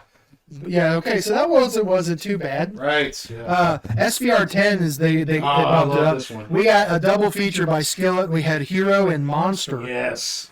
And then- 09 was also the debut of the custom Booyaka 619. Oh yeah. Wasn't which one of those had Chris Jericho? And I'm Coming and Crank It 09. Up. I'm Coming. Oh yeah. Yeah. So Chris Jericho had a weird alternate song in that. Yeah, that was his return back to the company and the games. Was that? Yeah, and he didn't even have Break the Walls Down. In that. No. Now 2010 also had Leonard Skinner Still Unbroken. Unbroken. It had You're Going Down by Sick Puppies. We mentioned that. Yeah. Invincible by Adidas Way, which ended up being the Superstars theme for a while. I believe so. Yep. Which that song, both the Skillet, Monster, and Hero, that was a great. Here, one person I like for me, Shogun by Trivium. Oh, Shogun. I Yeah. love the fuck That was out a of good one. That was a good I one. love the fuck out of that. So That's shout up out, there with the shout top. out Matt from Trivium. Not happy. Yeah. So yeah, definitely that's a top soundtrack. For And sure. then after that, we know 11 and 10, 11, 12, 12 13, 13, 14. They'd use the wrestlers' themes as their soundtrack. 12 actually doesn't even do that. 12 They have, like, has stock a very dramatic. Yeah, they got, like, in stock- I remember it being just very dramatic. Yeah. Yeah, almost very quiet. Like, Yes. Yeah. And then So we finally- touched upon 15 and how shit that was. It had like one decent song on it. Yeah, Not and Big Schmo either. Yeah. I woke up this morning, tied my boots up. For somebody who didn't like that, you should know the fucking words. Because that's all I fucking heard was that goddamn song. Oh my god. Fair enough. Who the I fuck didn't- is Big Schmo? I didn't mind it as much. And then this is how we roll. Fuck you, Florida Georgia. Whatever fucking Line. happened to them. But No, yeah, they're They made their money and they Got the fuck decided out. they didn't need to do the now they're shit opening for anymore. puppet shows now. So, 2000, Spinal Tap 2K16 is where it came back. Yeah, it's We Skid start- Row. You've You've Gone Wild. Was it Rebel Yell on that? Rebel Yell. Run DMC, was it Too Trippy? Yeah. I thought that was this No, year. that was 16. And then No, I'm thinking of Madden, I think. Yeah, you think of then 17 was all right. 17 had one bourbon, one shot, one beer. No, that was George- 18. George 18. Thorogood, That was first 18? off. Oh. 18 had that, the Blues Brothers song, Soul Band on That was there. the most popular version. Down with the Sickness. Because this was Oh, Rock's. You know about Because the gimmick of 2K18 was Rock's gym playlist. Oh, okay. Yeah, so he had Down with the Sickness, the Blues Brothers song, one bourbon, one scotch, and one beer. Kid Rock's You Never Met a Motherfucker Like Me, which they censored the fuck out of it. Yeah. Yeah. And then we had 2K19. 2K19's was That was very cool good. because they had the wrestlers choose the songs, right? They all had good taste except I know. for Bryan Danielson. I know Miz chose a Bullet for My Valentine song. Triple H picked a Metallica song. And spit out What's the the bone. name of that fucking? That's a great Bullet song. If you're a Bullet for My Valentine fan. Didn't Aleister Black pick one? Oh, I have my team. I have to boot that one up. And of course, yeah. Well, 2K19 was really a good game. It was. The last Ukes produced game, ladies Probably and still gentlemen. the best 2K game. It's definitely a very good contender. I love that game. And then Bryan Danielson had to And ruin the Ukes handed the soundtrack. keys to the car over to THQ. Fucking Take Two or whoever. 2K, and they literally shit all over it. They don't know what the fuck they're doing. They had to tear the car down and rebuild it from scratch. The one soil on the 2K19 soundtrack was Bryan Danielson's pick. What was the song again? Blow my mind. Oh, God. Every time you booted the game up. That's No. what- Yeah, the game. Mine, I no, went out of my mine, way mine. to make that stop. Oh, I did too. I turned that motherfucker It would actually off. still turn that on and then turn it off. And once it booted through the main part of the beginning, Who the fuck picked a Zach Brown band song for 2K17? Someone who liked Zach Brown. Black Apparently. dog drinks from the water. God, that was so out of place, dude. So, Anytime they put a country song in a I'm wrestling digging the game. current trending movement they're going with the soundtrack with more metal. yes, Yeah, but That's good. there's still We some need more shitty of that. songs. there's in there. got to be a representation. I get it. You don't want to put just one specific genre. Why not? Because not everybody who listens to metal plays these. From someone who was on the other side of a certain company putting nothing but one genre as the soundtrack of their game, it sucks when every single song is a song that you don't like. At least give us a few songs. Yeah, you got to put a little bit of a nugget from each there. So, as much as I don't like the other genres, rap and R&B, throw them a bone at least, I guess, because I would appreciate a bone thrown my way as well. Yes. Just don't fucking throw no dubstep shit like they did in 2K15. Oh, Fucking knife parties. Bonfire. I hate that goddamn song. I hate that soundtrack. But so with all those games we've touched upon pretty much. Those are One we really didn't talk about because it's not WWE, but did you ever play Fight Forever? I played a little bit of it. That's the AEW game. Yeah, I feel like they had a good Oh God, foundation. here goes. The sickos are gonna kill us. Oh yeah, look, the game had a great foundation like there because they was heavily inspired by SVR, No Mercy, and whatnot. I don't think they quite stuck the landing on it though. No, It was very it took limited. too long to make. It took too Yeah, it long took to them develop. like 5 They years. scrapped the original game and rebuilt it from scratch. So that's not Yeah, good. so we were like, oh okay, maybe they'll build a good game. They built one game, wasn't good enough, scrapped it. Yeah, Yeah, this game. and then wasn't- and they've completely dropped support for it, and there's no talks that I'm aware of a sequel. So it's they not might gonna be like TNA's video. They might, yeah, because TNA had a. Did you play the TNA game? Did you I ever bought it play on. the I TNA bought game? it when it came out with SVR 2009. I rented it. I had 2 Christmas gifts that year. Those were 2 of my Christmas presents. Was the SmackDown versus Raw game and the TNA video game. Yeah. Which actually the TNA game was better than the. A lot of people say that. It's actually not that bad of a game. It was very They introduced limited. us to Suicide. Yeah, Suicide. They Yeah. actually brought the character from the game into real life. And Jeff Jarrett is the final boss of the game. Well, that Oh was my TNA. God. You got to figure that was. Yeah, I mean, I actually thought it was a decent game. They had a good foundation built Yeah. up there. But I thought TNA 2 also in the works when Midway went out of business. they were going to make a sequel. Going like the wind. R.I.P. Midway. Yeah. TNA has not tested the waters to find another I mean, developer. I don't think they will. The closest thing we're going to probably get is a TNA expansion in a future WWE game, probably. That I can see. unless WWE Well, we had gave Abyss. them a little bit of dollar reduced to have We had a Abyss. We had classic. Yeah, they're styles. dipping their toes into it, Yeah. so it's possible. I'll tell you what, that game still looks good. Like the TNA game graphics look They were really not good. bad. They were pretty good actually for Yeah. its time. The Yeah, character not too- models look good. Booker T's character model smoked whatever game he was in. 2K2, it was 12. 2K12. He looked light skinned. Booker T looked like he had an acorn or a pine cone up his ass the whole time. He looked better and shut your mouth, and all his face was like. It had one of the most funniest animations, that TNA game. Anytime you sent someone running or you yourself ran into the steps outside, you went flying over the stairs, and Oh my I laughed God. my ass I love off. the fact that every time you like double X handle somebody, they would fly. Like, Yeah, oh my yeah. god. Hey, fun fact: that game engine was used for All Stars. Really? That because it was the same developer. Oh, okay. So they took we it. didn't touch upon All Stars. All-Stars, That was a man. fun little game. Oh, it was great. If you like over the top wrestling, that perfect. If I could talk. It helped bridge Randy Savage trying to make a comeback to the company before he tragically passed. The last Randy Savage. The last wrestling promo for him was the commercial for that game. Yes. They need to make a proper sequel, not that Battlegrounds bullshit. Yeah, fuck that game. Fuck Battlegrounds. So we're gonna close it up today. Gonna go around. Hulk. Gonna go around you, gentlemen. If you can, do you have your pick for your all-time favorite wrestling game? Like, is there a definitive one to you? Well, I mean, I'd have to toss it between No Mercy and Here Comes the Pain. I mean, I know it's the cliche answer, but I mean, but it's valid. yeah, I mean, those two games you can't argue. I mean, they are like cream of the crop. Cream of the crop, yeah. For wrestling games, I mean, they were like perfect wrestling games. Like, Yeah, I mean, for me, I'm only basing this off amount of time played and just how much I was into it. And I have to give it to 2K, I mean, not 2K, but WWE 13. that's a good one. Just because I was so immersed in the universe mode aspect of it, I played the absolute fuck out of that game.